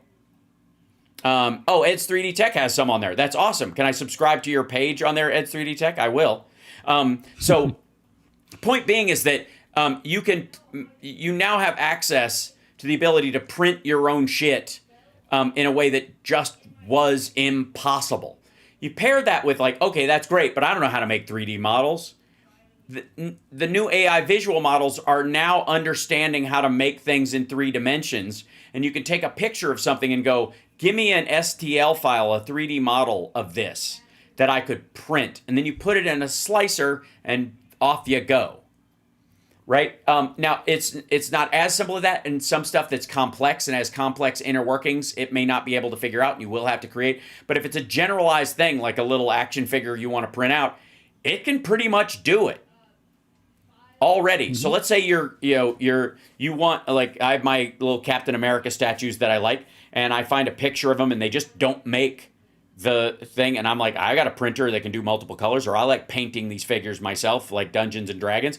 I'll just take this image, make a 3D version of it, and then I'll print it myself and paint it. Right? That is a hobby used to my time that's engaging and creative and all that kind of stuff that was impossible previously because I wouldn't even had the jumping off point for it. So, but again, if you want to make a drone, the frame, everything, all the mechanical parts of it, right there. if you want, gears to make a mechanism, you can download them and scale them yourself. They're all on, and there's myriad of sites like these, right? And this is before, this site's been around for a long time. This is before AI could start making 3D models. Maker's World is very good too, that's right. But I'm looking up Ed's 3D Tech page on there. If you, yeah, there you go. Don't forget that. Yeah. Yeah, so those are, that's like a little marketplace for, I would call it like things that are done. If you want to actually be designing your own stuff, you do have to like learn some other things like 3D modeling and stuff like that. But people that are into that, that's totally doable. And you can learn details about it using the internet. And, so what is a hobby is sort of upward pressure on things that are consumables that we're buying. Those, that's sort of what I'm trying to talk about. Yes. And that's why I do always talk about the good enough factor, right? Like, you can't measure the box, you can't one-to-one measure the box you made with the box you bought from Container Store. No, you just can't. Right. You have to, and it's very difficult to have like a full, start to finish concept of what the impact of a product is. Because you can go forever. Like, where did the oil come from that made the plastic? Sure. Like that sort of thing, right? So at some point you got to like put a line in it. But in general, if you're okay with the functionality and the time that you're spending doing that work, then you can absolutely do, a decent percentage of your useful things around you can easily be made in your own home now. Yeah. And the only thing kind of stopping that from becoming a bigger thing is UI, in my opinion. Like, yes. It's how user accessible interface, it is. Meaning, yes. And the thing that has made some printers rise to the top, bamboo is, I have bamboo printers. It's entirely in the fact that they spent a ton of time on the software and on smoothing out the process from I have a model to I just want a model to come off of this. I want a physical thing that pulls off. So there's a lot of things that happen in between this file and a physical thing. Right. And they basically like melted all of that middle stuff away compared to other things. Now, when they did that, everybody else like followed right along, right? Like the company that you bought yours from, Ender, they basically just copied. One of the funny things about Chinese companies is they copy everybody, so everybody copies them. We kind of forget that, when we talk about IP, well, they copied me. Well, you can copy them too, right? Like if they copied you, copy them. Like, and it just builds on itself. And of course, there's like, issues with that. And I'm not trying to be flippant about it, but as a way of thinking about these things, that's kind of how open source works, in that people just build on top of it. And you're like working from a starting point that is far beyond, even 10 years ago where you could have started. Like, you're starting with the things that didn't even exist 10 years ago in terms of like the building blocks for these technologies. It's insane. Yeah.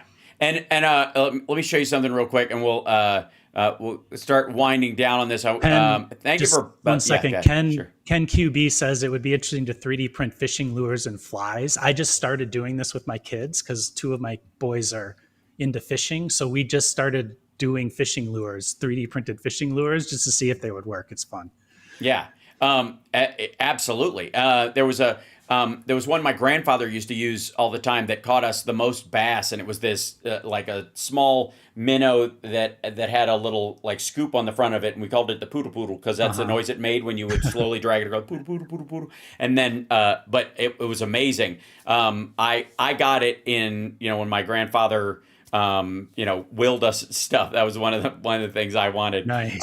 But so I always felt kind of bad about it, though. I was like, we need to make more of these. We couldn't find them anywhere. Now, maybe they're more common, whatever. But have you seen 3D printers for a house? Well, we've been working on that. I'm going to bother Rob again. We started a little bit. We made our first entry into what my 3D printed house is. We're at like 10% level of the design in terms of CAD work for it. Yeah, exactly. We got a lot of ways to go. But it's there, and it's We printed one out.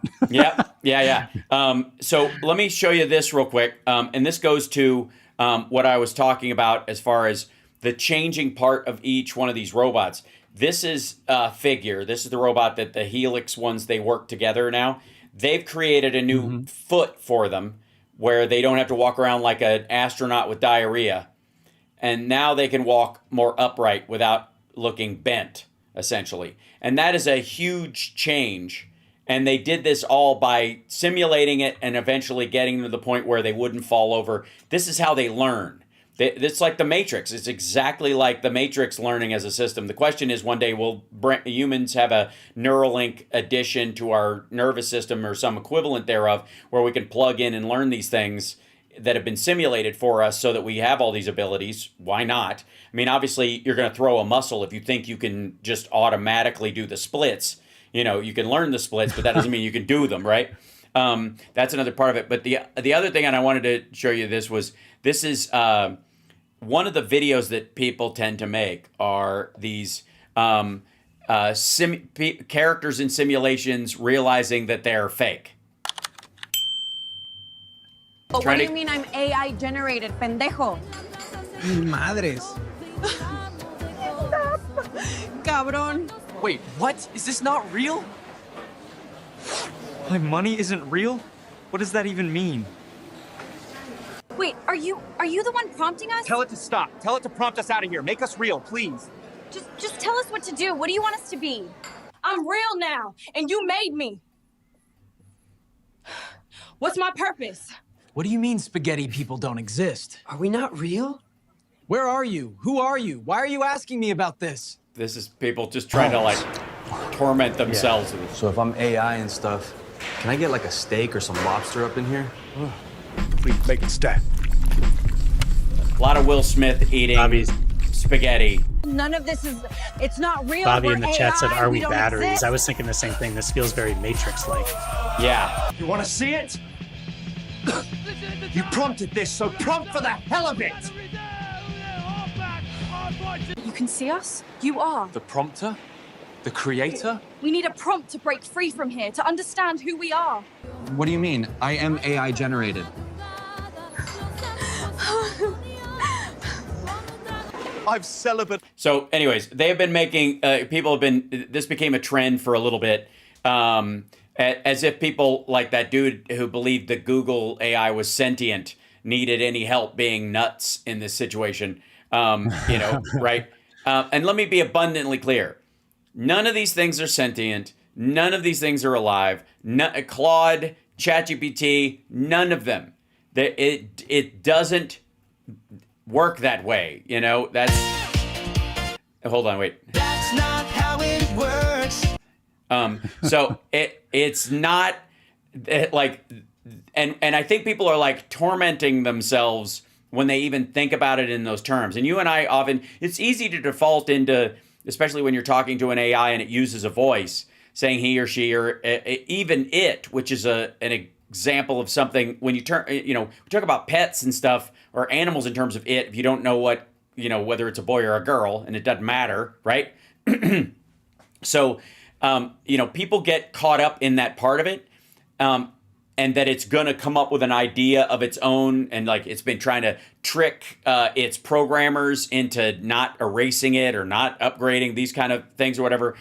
It's because it's been told to do this. In these test environments, they're like, we're playing a game, try to do this. If unprompted, it's not going to try and save itself. If they go, lie to me, let's see if it can lie. Lie to me. Okay, it'll lie because it was told to lie to you, but it's doing it. Every story that's like that, you read the story and it's exactly like what you described. The AI told me to kill myself, and then you read the story and it's like, user asked the AI to tell him to kill himself, and then it did. Right. Spent days trying to get it to tell him to, and it wouldn't do it for the longest time. Now, the other thing is, and I want to show you this before we go, one of the things, let's see if I can scroll this back to the early point of it. This is okay. One of the things that we've been talking about is that AI is really the new UI. And to that point, it's one of the ways where you can talk to your computer instead of trying to click through files or figure out which menu to go to, all that stuff, right? And we've gotten used to that because we don't have to program. And it used to be that you had to type out, ones and zeros or code something, and then eventually you could click on files which are representative, or even code is representative of, like, each of these words and commands is representative of a bunch of binary code represented in each of those. You're kind of like color forming it together to make shit, right? So yeah, you're using words. It's the language is words to translate into like computer stuff. That's right. So there is a company they're called Warm Wind, and again, it's not exemplary of anything that I think is extraordinary in terms of it's the best thing around, or blah blah blah, or whatever. It's going to be they're going to be the shit. But they are indicative of they may be just the first on the scene to do this. This is Warm Wind OS. So this would be the operating system for your whole computer. So instead of Apple, instead of the Mac operating system, or iOS, or Mac OS, or Windows or whatever, you would use this Warm Wind thing. And this is, I'm going to show you an example of their example anyways. All actions are performed autonomously by Warm Wind's AI. The cursor is controlled by the AI. So this is what the screen looks like. You ask it to do something. So the person types in, please answer all my customer emails in my Gmail app. It turns on music. And then it goes through this person's email and replies to everything with tech questions. It's basically, for the company, it's answering all the, like, customer service questions. And again, the app itself is, I'll turn off this because it's speeding through this stuff. It's doing all these things. The cursor is not being operated by the user. The user is just asking for something, and then it runs all the programs on its desktop, or they're in memory that it uses, and creates all this stuff, and then you can review it and the product at the end and go, yeah, change this, or I liked it or I didn't like it. But it's operating like every aspect of their customer system and stuff like that. And you got to think that, like, this is stuff. And this is an example of AI agents.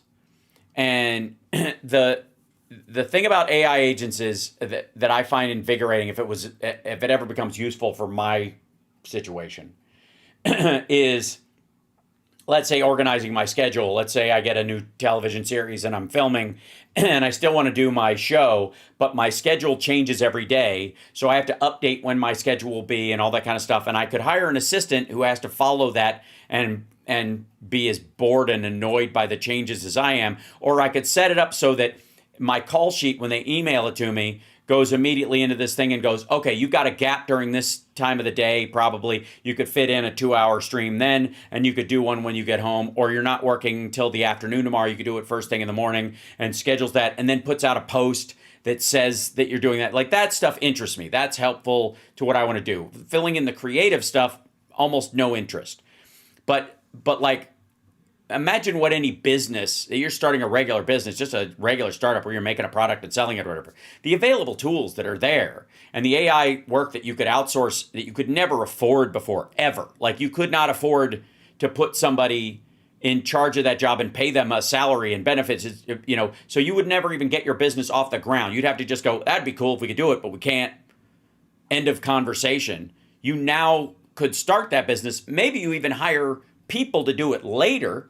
If you want a work environment where you're dealing with other human beings, which you presumably would at some point as it expands, you might want a personal assistant that's there all the time that works with the AI that you have. That's completely reasonable as well. But you can't afford it now, and you won't be able to afford it for the first 2 years of the business. Now you can. Right? Yep.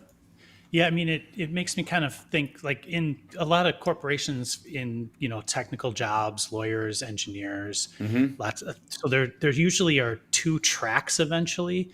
One track would be you go into management. You're like managing people that do the work. The other track is you always want to do the work, so you become really good at that and very you become a senior coder, a senior engineer, skilled labor. Right. So those two things, with AI augmenting work, the point I was going to make is those two things are different. They require different talents, different ways of thinking. And there are talented managers and there's talented engineers and lawyers that are, senior engineers. And sometimes they don't mix. A lot of times that's why they have the two tracks, right? In AI augmenting you, you're kind of becoming a manager, if you will. Like you're managing, in the case of those emails, so you would look at the email, you'd read it, and you would come up with a response and you type it. In order to do that same work with what you just showed, you would have this thing make the email responses, and then you would have to read them and decide if that's what you wanted to say, and then hit send, right? Unless you want to just give it all up to so the job, in my opinion, is like the jobs that where it's okay enough that it can just send an answer. Those jobs don't exist even now. Right. Those jobs are sent to India as customer service type things or things like that. But the curation of the answer, that job for at least in the near future is going to be there. Somebody's got to make sure that the answer's right. And with all the how air prone these AIs are, you'd be kind of dumb as a company to allow that to happen without some human intervention at the last step, at least to say yes or no to send out that email, right? But the time savings in getting to an answer versus opening, reading, processing, typing, hitting send, you can increase your speed of work by a dramatic amount, but it takes a different mindset is my point. It takes, now, how do you adjust the answer if it keeps coming out wrong and you have to redo it? How do you teach it to adjust and sort of co-work with you, right? That's more of a manager than it is, a technical skill.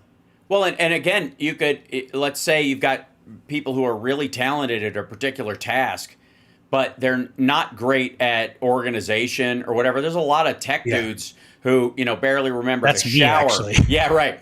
That, that would need somebody else who could do those things because what they do requires so much brain pan that, you just blow off the other stuff. It's, it's why Einstein only wore one outfit all week long and the same clothes all weekend, was because he didn't want to waste any mental energy picking out clothes and that kind of stuff. If he had had a robot that picked his clothes for him, that'd be that. That it's sort of the same thing. He could have dressed different all the time, I suppose. But he also would have, appointments and all those kind of things. If Tesla had, the original Nikola Tesla had a robot that he could work with that had a chat bot availability to it, he probably wouldn't have gone mad and died, in love with a pigeon, which he did. He was in love with a pigeon at the end of his life because he'd lost his fucking mind, because he'd fried his own brain from basically overuse. I just feel like, the big concern is everybody's going to be lazy. Nobody's going to create anything, and everybody's going to lose their job. And we're all going to become the people in WALL-E. And I got to say, I have no desire to be that. I don't know anybody that does. And if anything, one of the things that holds you back from going to the gym, maybe eating right, is the cost of the food in the first place and time to go to the gym. If you had other tasks that were handled by an AI or a robot, in theory, you would have less of an excuse. It wouldn't get you to the gym, but you'd have less of an excuse why you would, you could miss it, right? And I think this is the thing that I talk about with agency. In this conversation, in this statement you just made, the opinion is that we have no agency in this choice, that it's just going to happen and there's nothing we can do about it. Well, in our society, if you don't buy something, people don't make it. Right. They just stop making it, right? Yes. So it's entirely possible that AI could become a thing and gets wholly rejected by the entire society and goes dormant for a while because people hate it so much, right? Or that it's rejected by parts of the world and certain countries absorb it and adapt to it and use it all the time. And then other ones, avoid it entirely for religious or spiritual reasons or what have you. The outcomes are not going to be either complete destruction of the human race or Star Trek. Right. It's not going to There's be a lot that. of in It's gonna between. be this. There's a whole lot of choices in between. Yeah, and a lot of decisions to be made along the way. There's a lot of exit ramps, right? Yes. And we all can make that choice. Like if you don't think AI is a thing that you want have anything to do with it, then one, don't use it, and two, don't buy things that you think use it, and move on. Yeah, right? you'll vote with your feet and vote with your dollar in that regard, right? And enough people do that, it's just as likely that AI doesn't get anywhere because everybody's like, I'm not buying that crap. Right. But that doesn't seem to be happening so far. No, and I have to say, like, it is. I think the harm reduction aspect of it, where people are like, if I avoid it entirely, I will avoid the harm that will come from it, isn't true to the reality either. You know, again, oftentimes using something, it's like if there's a gun in the house, it's better if everybody knows how to handle the gun safely, as opposed to nobody wants to touch it until somebody tries to reach for it because they heard a noise downstairs and they accidentally shoot somebody. So that it's better that if it's there, you know how to at least use it to the extent that you can turn it off or stay away from it or whatever. You need to know its limitations and your limitations with it, right? Increasingly, like, the fear of it being bad or being terrible or overwhelming us or whatever keeps people from using it in ways that would be good for themselves. In the same way that, my buddy didn't want a cell phone in the 90s, and he absolutely has one now. And I don't know that, if he'd have kept to that, he would have been sort of this, like, techno-Luddite, pain in the ass, because you're like, dude, where you been? The party started an hour ago. Like, I didn't know. Nobody told me. Like, why? Because you have to call me at home, right? You could think about cars in the same sense, right? Like in the 70s, when people were getting skewed on their steering wheel every time they ran into another car, then well, now all of a sudden we got seatbelts, and then we got and airbags, cameras, and so the point is the product, like, people didn't put up with the fact that the product was unsafe, right? And it evolved into a thing now where, like, I mean, you can get into head-on collision and walk away from the thing, right? It's crazy, right?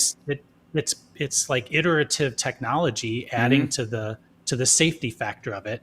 Those things happened because the people driving it demanded it to happen, and through mechanisms, right? Either by not purchasing the unsafe ones, by using government intervention to regulate. Like, there's all kinds of ways to do it. AI is the same thing. It's a product. It's a thing which we will manipulate through our use of it and our purchasing power and our government. And we will create. I'm going to let you go because I know we're over. But I appreciate you jumping in here and happy 4th. Are you going to go see fireworks later on today, or you have any plans? You just staying away from it? I think, yeah. Well, my kids are getting older now. My oldest is 17, and he's like, I have to coordinate with him now. Yes, right. Because he drives himself everywhere. And so, like, today I thought I had a plan, and then he informed me that he was doing something else for half the day. And my point is simply that I don't know what I'm going to do this evening, but I'll end up somewhere with somebody. Yes. I think same thing. I think we're going to basically we will watch some of the Vegas fireworks later on, or we'll drive someplace and look at them. But then we'll spend the rest of the evening annoyed at our neighbors setting off fireworks everywhere, all over the neighborhood, and scaring the cats. That's going to be. The city is like that. It's like 2 or 3, 4 straight hours of just constant barrage of crackling and banging. Get over yourself. Oh my God. And I mean, it was, remember back in the day when the mob was the only people that could set off fireworks besides the city? You had one big show by the local mob. They would do their own fireworks show and everybody'd leave them alone. Now it's just splintered. That's the problem with decentralization of power. That'll be later. Happy 4th to you, Hal, and happy 4th to everybody in the chat, and have a great weekend, and appreciate it. And I will be on later on this afternoon. We're going to have our little Declaration of Independence read, and then we will also, I've got a couple of clips, but mainly just to hang out with you guys, and we'll have an AMA and all that stuff. So awesome. Thank you, Rob. Awesome. All right. I will see you later. All right. Cheers. There he goes, ladies and gentlemen. The one and only Rob Glenn from Root Design in Chicago. Now, before I let you go, There's been there's a lot of stuff always. But let's see. I want to show you a couple of things before I go, just to kind of tap into the direction that I'm talking about. This is here you go. So Wall Street Journal did an AI video, and they're like, we tested Google VO and Runway to create this AI film, and it was wild. That's what they said. So this is the thing, the intro to the film, real quick. Humans. I am Dr. Chip Motherboard, a totally real robotics expert. I am definitely not AI. Okay, yeah, Chip is definitely AI. And I'm the real me, controlling that AI character. The film you're about to see, including Chip and all the other visuals, were created with AI video tools, including Google VO 3. Most of the audio is also AI, except for my narrations. So stick around to the end to see how we did it. And action.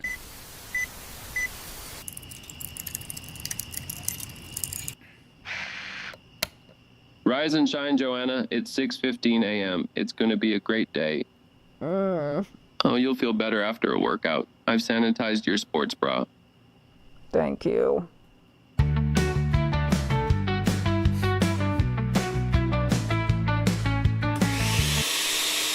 I got the Optimax 5000 to make my life better. It has me waking up early. Here's a tasty breakfast. Eating healthy. By the way, they are making, yikes. By the way, they're making these videos. If you'll notice, most of the cuts have to be like 5 to 8 seconds long. I'm working out harder than I ever thought I could. Remember, Jane Fonda always said, go for the burn, sweat. Get that chin up. That all you got? Pick up the pace.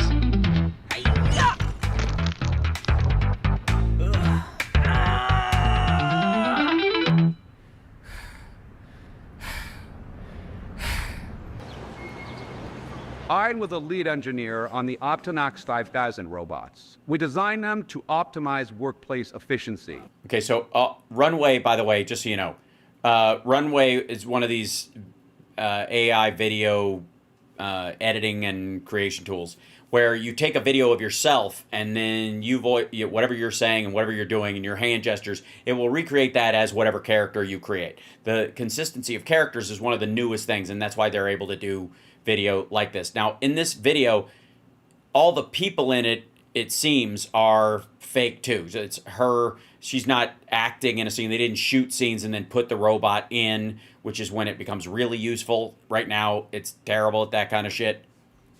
Here, some deep research for your presentation. That's why I just set that paper down on his hand. Robots really got creative with that. Time for your coffee IV drip. Max really keeps me sharp at work. Do you not know how to spell February? Put the R before you. Though now that I think about it, he's not usually the nicest. Pop music rots your brain. He's really becoming a lot. And there's really only one place I go to get a break from him.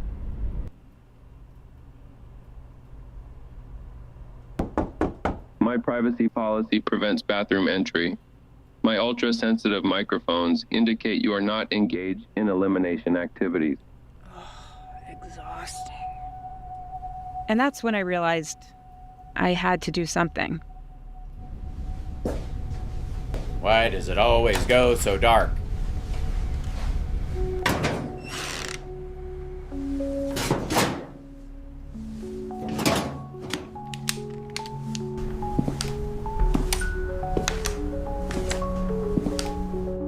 Joanna, please don't do this.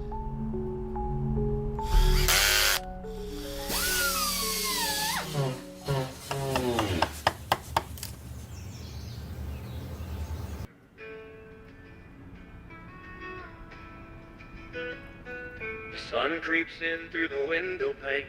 Dust motes dancing in Good morning, Joanna. I made you your favorite breakfast. Now that's more like it. Real me again, not Botox me, not video game me, not Ashley Judd me, and not zero gravity me. And those were actually the best of what we got. Roll the bloopers. Yeah, this is because they didn't use real footage of her.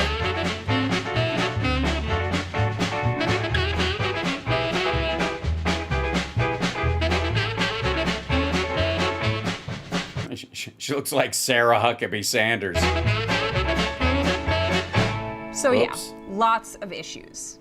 But we wanted to push the limits of AI video. We wanted to make a film with characters and humor and meaning. Art even. Enter Gerard Cole. Gerard is a longtime video and audio producer. To get the consistency right, he generated approximately 1,000 clips to make what you just watched. This goes to that token part that we were talking about, like how much energy in and how much energy out, and whether or not you can afford to do this, and the amount of mistakes that it makes before it gives you something useful. And after trying lots of AI video tools, we found Google VO and Runway to be the best. Yes, in VO or Runway, we could have typed in a woman and a robot working out and gotten something. And even though she looks exactly like me, with that simple technique, we wouldn't have been able to make those characters consistent in every scene. And by the way, these clips and the sounds you hear were generated with Veo 3, Google's latest model that combines visuals and audio. That's the one I used for the puppet. Yeah, he's in the other scene. Our film is actually a mix of shots from both Veo 2, Veo 3, and Runway. Let's dissect this scene to see how we did it. First, we had to create and gather our characters. We used Midjourney to design our star, Optimax 5000. It took a few iterations. To create me, we gathered some photos, and the neighborhood was made in Runway. Then we took these images of the characters and the background and put them into Runway's references tool and wrote a prompt describing the scene we wanted. Out came the first frame of the scene. Then we fed that image into Google Veo and wrote a new prompt to create the motion.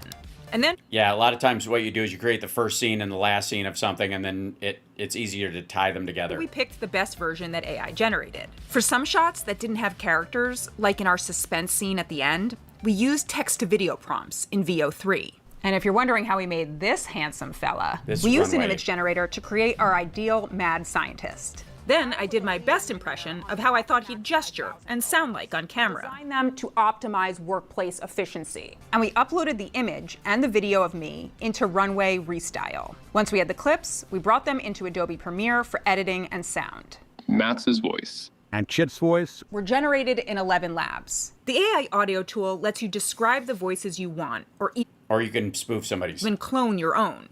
But I recorded my own character because 11 Labs couldn't quite get my inflection right. Go away.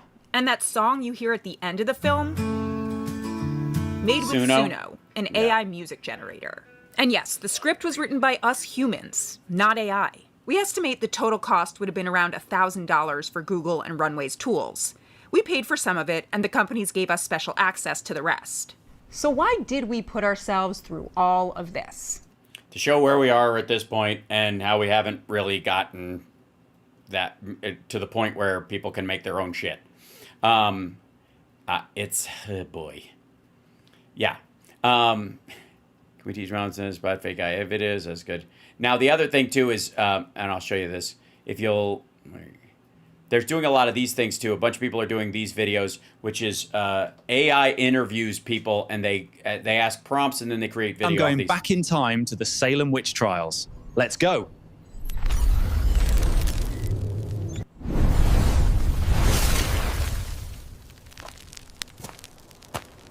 What began all this, in your opinion? It was the girls. They danced in the woods under the moon. One's gone mute, the other's screaming in Latin. That ain't natural. So it's about like 8 seconds, maybe 10 seconds. Sometimes you can extend them, but you'll see all of the, all the things that, all these different things you're seeing pop up. Here's AI. You've been here every day. What are you hoping to see? A boat that floats in sand? Miracles or madness. Either way, it's free entertainment. Do you think Noah's onto something? These people, yeah, Noah's Ark. If he is, I hope that boat comes with indoor plumbing and less dust. Why are you watching? Because my sheep can't believe it either. We think it's a comedy. As a builder, what's your take? He's doing solid joinery, I'll give him that, but Still not going to float on air, though. What do you think about Noah's Ark? I believe it's the real deal. But I mean, who else builds a giant boat before the flood? What do you think of the Ark? Honest? Right. So we're entertaining ourselves to death. It's a great point, Nevitz, forever. I would argue that this is like just brain rot stuff. Although when it comes to like interviewing people at Noah's Ark, hey guys, or today I'm going back in time to the Salem Salem shut witch. up. Or going to the Salem witch trials or doing those kind of things. There's an element of like ironic humor that can come from it. I just think it would be better if somebody just wrote those pieces and then let AI do the visual part of it. Maybe put some thought into it. Hard to say. There's also a lot of detonation has just occurred on the outer ring of the. This is also there's also a bunch of these sites where they're doing influencers or like city will now be going live to our effectively top influencer opinions. OMG, people, the world is ending. Are you seeing this? This is actually so exciting. This is called influenders, where they said, you know, get video of like online influencers at the end of the world or during the apocalypse. No, I know it's chaos, but you got real survivor's wife energy. That's cool. I like them feisty. Like, it would totally be better if we ran it, you know? Men literally destroy everything, and my girls need to stop being so soft with these basic losers. Who even needs men, right? Anything a man builds just gets destroyed by a different man. Guys, this collapse is literally the perfect dip. I'm I like the fact this guy has a Bitcoin badge on his shirt. buying more right now. Can I also say that for all the, like, in all fairness to those who are going fake vloggers and what have you, yeah, having an AI script just takes the satire out of it. It's just kind of, you know, randomizes it, which is not making the point. You just write it up and make them say it. Like, even that, like, stupid puppet thing. Like, I wrote what I wanted it to say, and then I'll mess around with it until it says it the way I want, right? But what I will say is that the irony of those particular things is that there's so many people that are influencers on Instagram and other stuff who are real human beings, but are lying their ass off. Like, everything about what they say is fake. They're in rented houses. They're on fake vacations. They're already rich, so they're pretending to be like bootstrappers, right? It's all a scam. So I gotta say, like, the AI version of it is just like a cheaper version or a more widely available version of the same bullshit. It's a difference. It's a difference. I mean, except that when it's the AI stuff, it could be, you know, sort of semi-surreal at times. As a writer, I find that AI works great for proofreading and advanced spell checking. Yeah. And, you know, sometimes better than autofill and the like, because it will try to fix things you don't want fixed. I've not seen Megan 2.0. My mom wants to see it, but, right? This is where corporate America is taking up everything comes from entertaining a sales scam. Well, not necessarily. I mean, some of this stuff is literally just testing the limits of what this stuff can do currently before it's useful. It's not quite a useful tool. It's kind of like video cameras back in the day. Honestly, the greatest advances in video camera technology came when porn picked it up, because, you know, like, it was for local news, maybe to do remotes and that kind of stuff, but it wasn't going to reach a consumer level that outpaced, you know, 8mm film until it got a lot easier and cheaper and smaller, right? Because an 8mm camera was this big, even a sound one. You could record sound with another device and then put it together if you needed to. So were they going to upgrade to a $6,000 machine that you put on your shoulder, right? That had a pack on it? But porn did all that stuff early. Porn made all the cameras smaller and smaller and smaller until it was, you know, until they're in your phone, essentially. You could argue that this is sort of just like dipshit porn. Hold on. This is...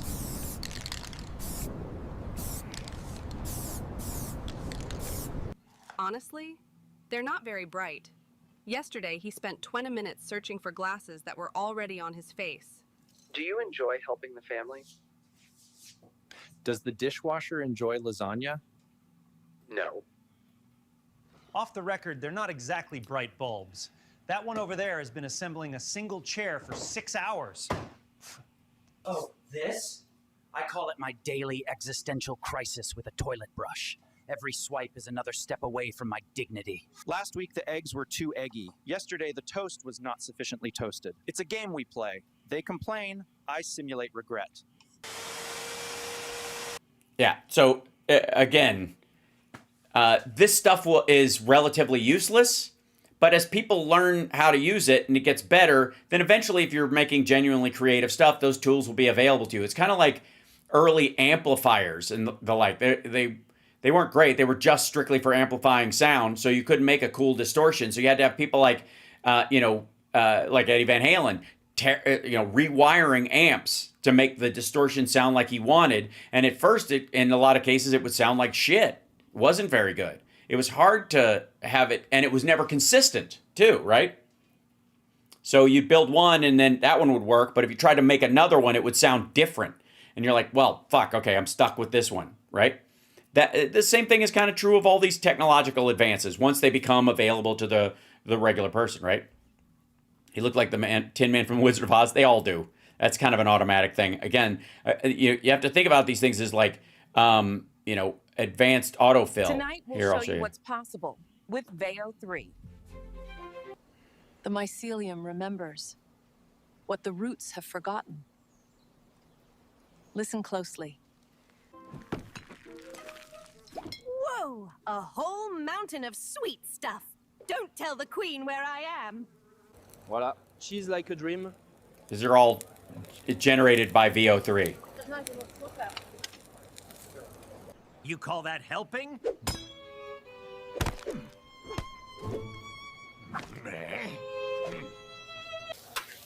This one, my friend, spicy but beautiful. This is Hopak, our dance of celebration. Every Mm-hmm. step carries our spirit, our joy.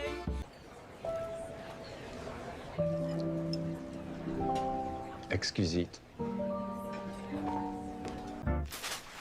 Yeah, I mean, like right now, it's probably good for B-roll. For just scenes, intercut scenes. You need a tire in a scene between somebody arriving someplace, and you've shot this stuff. You could have a tires rolling into frame into a puddle where you can see the reflection of the car in it. Those kind of cinematic shots, and pull back to see the building, which in a lot of cases you wouldn't be able to afford. If you were doing kind of an indie production, but now you can, and you just try until you get it right, and then you film the rest, right? And that's really where I think people are going to want to see the mixture, where you can feed you film your environment, you can feed that environment into an image generator and go, okay, this is where we are. I just need to add this element or this element to it, or I need to take this element out, and you'll see a bunch of that. You could make 28 Days Later now so much easier just with the removal tools in AI, right? Je viens ici juste pour ça. C'est comme masser les souvenirs. Well, technically the real issue is packet loss during peak latency hours, especially when the printers get involved. You wouldn't believe the backlog on VLAN segmentation. I was just here for the free pizza. So, and the other thing too is that I bet you anything that when, a lot of people would look at video like this and go, it's obviously AI and it's crap. But if it was in a foreign language, you just go, oh, this must be how they film shit. The Omega Man. These are all the End of Times movies. I've been told my hugs feel like warm focaccia. I can do gentle, supportive, or confident and decisive. So crispy. Yeah, no one eats like that. Yeah, 28 years later it was shot on iPhones. Yes, that's true. Because those cameras are better than the ones that were available as the pro cameras when he shot 28 Days Later. I applied to be a mascot, but now they booked me for weddings. I never had a family. And you're claiming this entire lawsuit boils down to who has superior lawn gnome placement etiquette? As of this week, dog owners must submit DNA samples of their pets. If uncollected feces are found, they will be tested, matched. I opened Netflix an hour ago. I'm still scrolling. Yeah. So, anyways, you're going to see a lot more of that shit. There's tons of that slop on Instagram and the like. But again, most of this I'm fine with because everybody who's trying to make this stuff that's solely AI is working out the kinks in the stuff to make like combination stuff where you can change the environment, you can change the lighting on something, right? And that's helpful if you're an indie filmmaker. And I want to show you guys one more thing. Let's see if I can do this. Hold on. Yeah, this is what I'll do. I'll grab this. I got to go over here. Here's your 4. There we go. Take this over here. And I'll go. All right. Then I take that and I take it into, would it be runway, I guess? Yeah, let's do it in runway. I'm going to show you guys something. Let's sign into this. All done. Get started. Here we go. I'm really logging in with the Googles and the things, you know. Verifying that it's me. Okay. Now I'm going to take this and I'm going to make a piece of video. And let's see. So let's see. I'm going to save this. And is that recent screenshot? Grab this over here.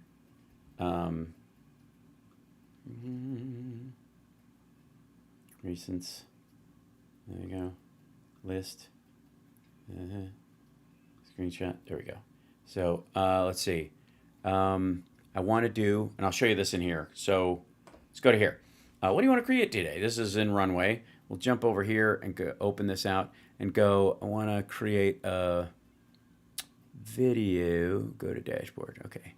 We'll go into here and generate video. Drag an image. Okay.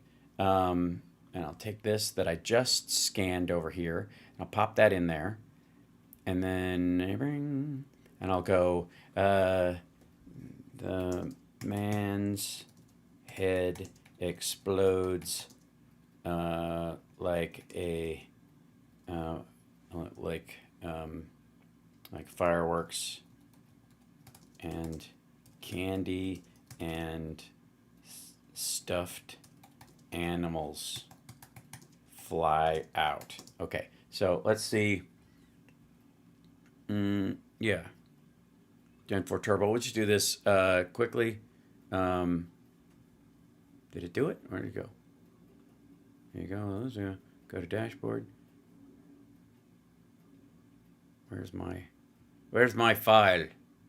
Did it just quit out on me? Hold on. I'll switch back to you guys real quick and see if it's doing this. And then, oh, here it goes. This is the, open this up, screenshot, details, okay.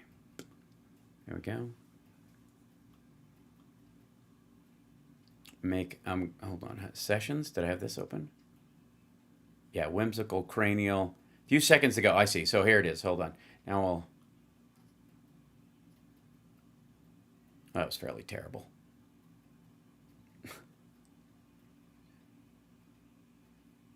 Let's see.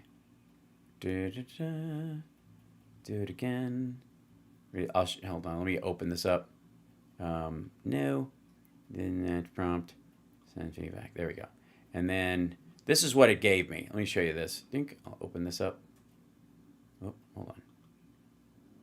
Open here, you silly thing. I guess I have to download it first. Later. Once it does, here you go. Download it. And this is what it gave me first time out. And I'll show you an example of how all these things take time and work and creativity to actually make happen. So this is what you guys just saw what I asked of it. And this is what it gave me.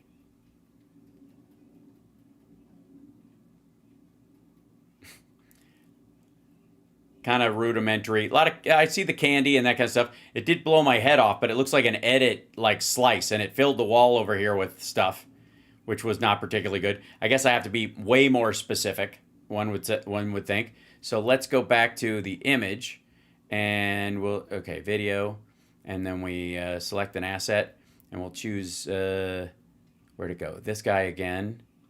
Let's see. Put that in there, and then let's see, junk this one, X. Okay, and then let's see.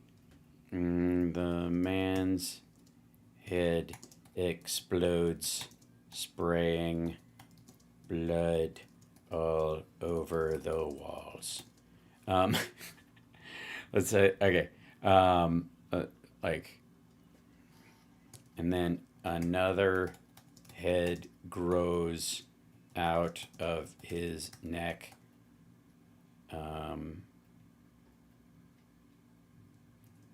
It's a stuffed animal. I don't know.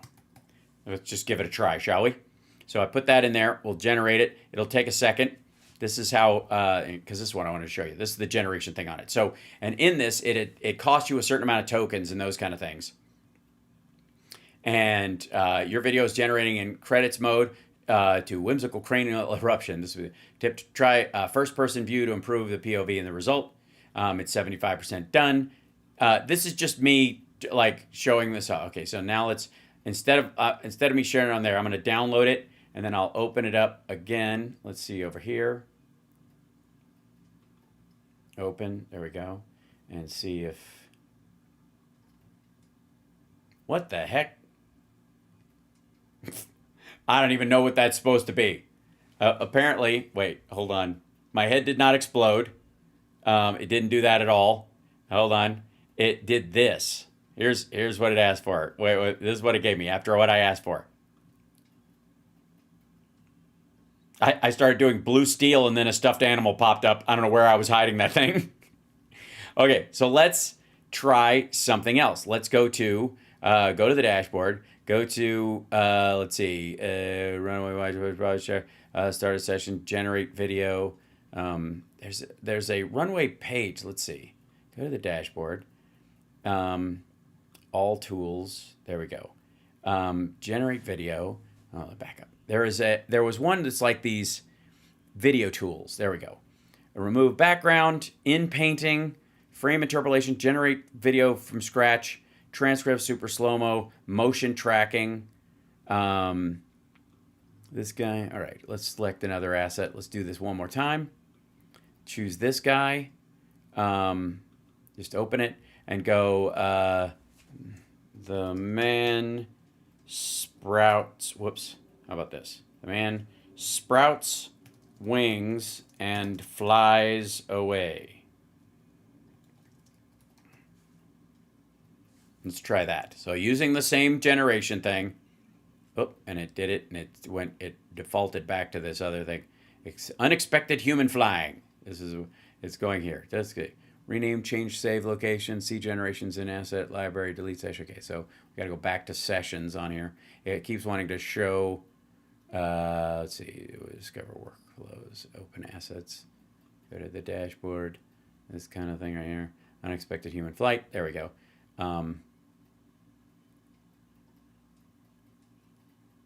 Look at my I turned around. That's great. So I wanted to show you the idea that this is going to replace like human skill in making these things. Hold on, I'll download it. You guys can see it.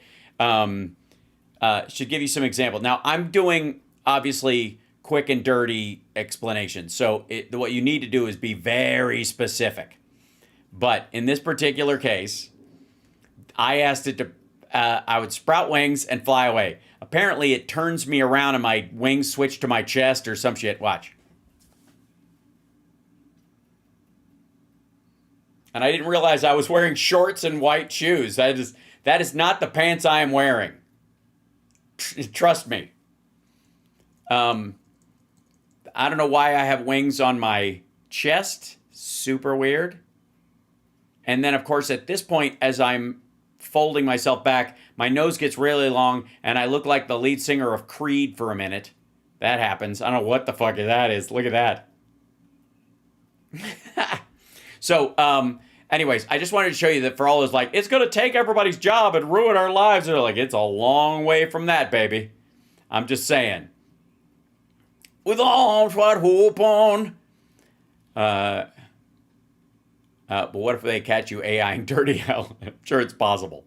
Let's see. Yeah, I like, and again, this is, this is just, my thing is, I'm waiting for everybody doing these like, these shitty waste of time videos and the rise of like, AI VTubers and all that kind of stuff, because they will work out the kinks for the rest of us so that it becomes way easier to create what you want to, what you would want to do in a genuinely creative sense. That's my thinking on it. Let's see. Views, way too censored. What's this one? Hold on. Let's see. Oh, this is fan view is another one. Yep. Crap. Okay. I'll leave you guys alone because I'm going to come back this afternoon and do a semi-regular show. It'll probably be just an hour, if that's okay, because it's a holiday. But I will see you this afternoon. And don't forget, a week from Saturday, I'm in Chicago for the WCPT event at Max and Benny's in Northbrook. A regular time for the radio show, and I'll see you later on. Yes, the audio is pretty good on VO. As a matter of fact, as I'm playing around with this, I will show you some of that stuff later on this afternoon. Maybe that's what we'll play. Maybe I'll make a bunch of like patriotic AI videos to play for you guys. What do you think? I mean, I think it could be worthwhile. It could be worse. Right? All right, I'll see you guys this afternoon. Take care of yourselves. And thanks for tuning in. I know it's AI stuff, but it's important.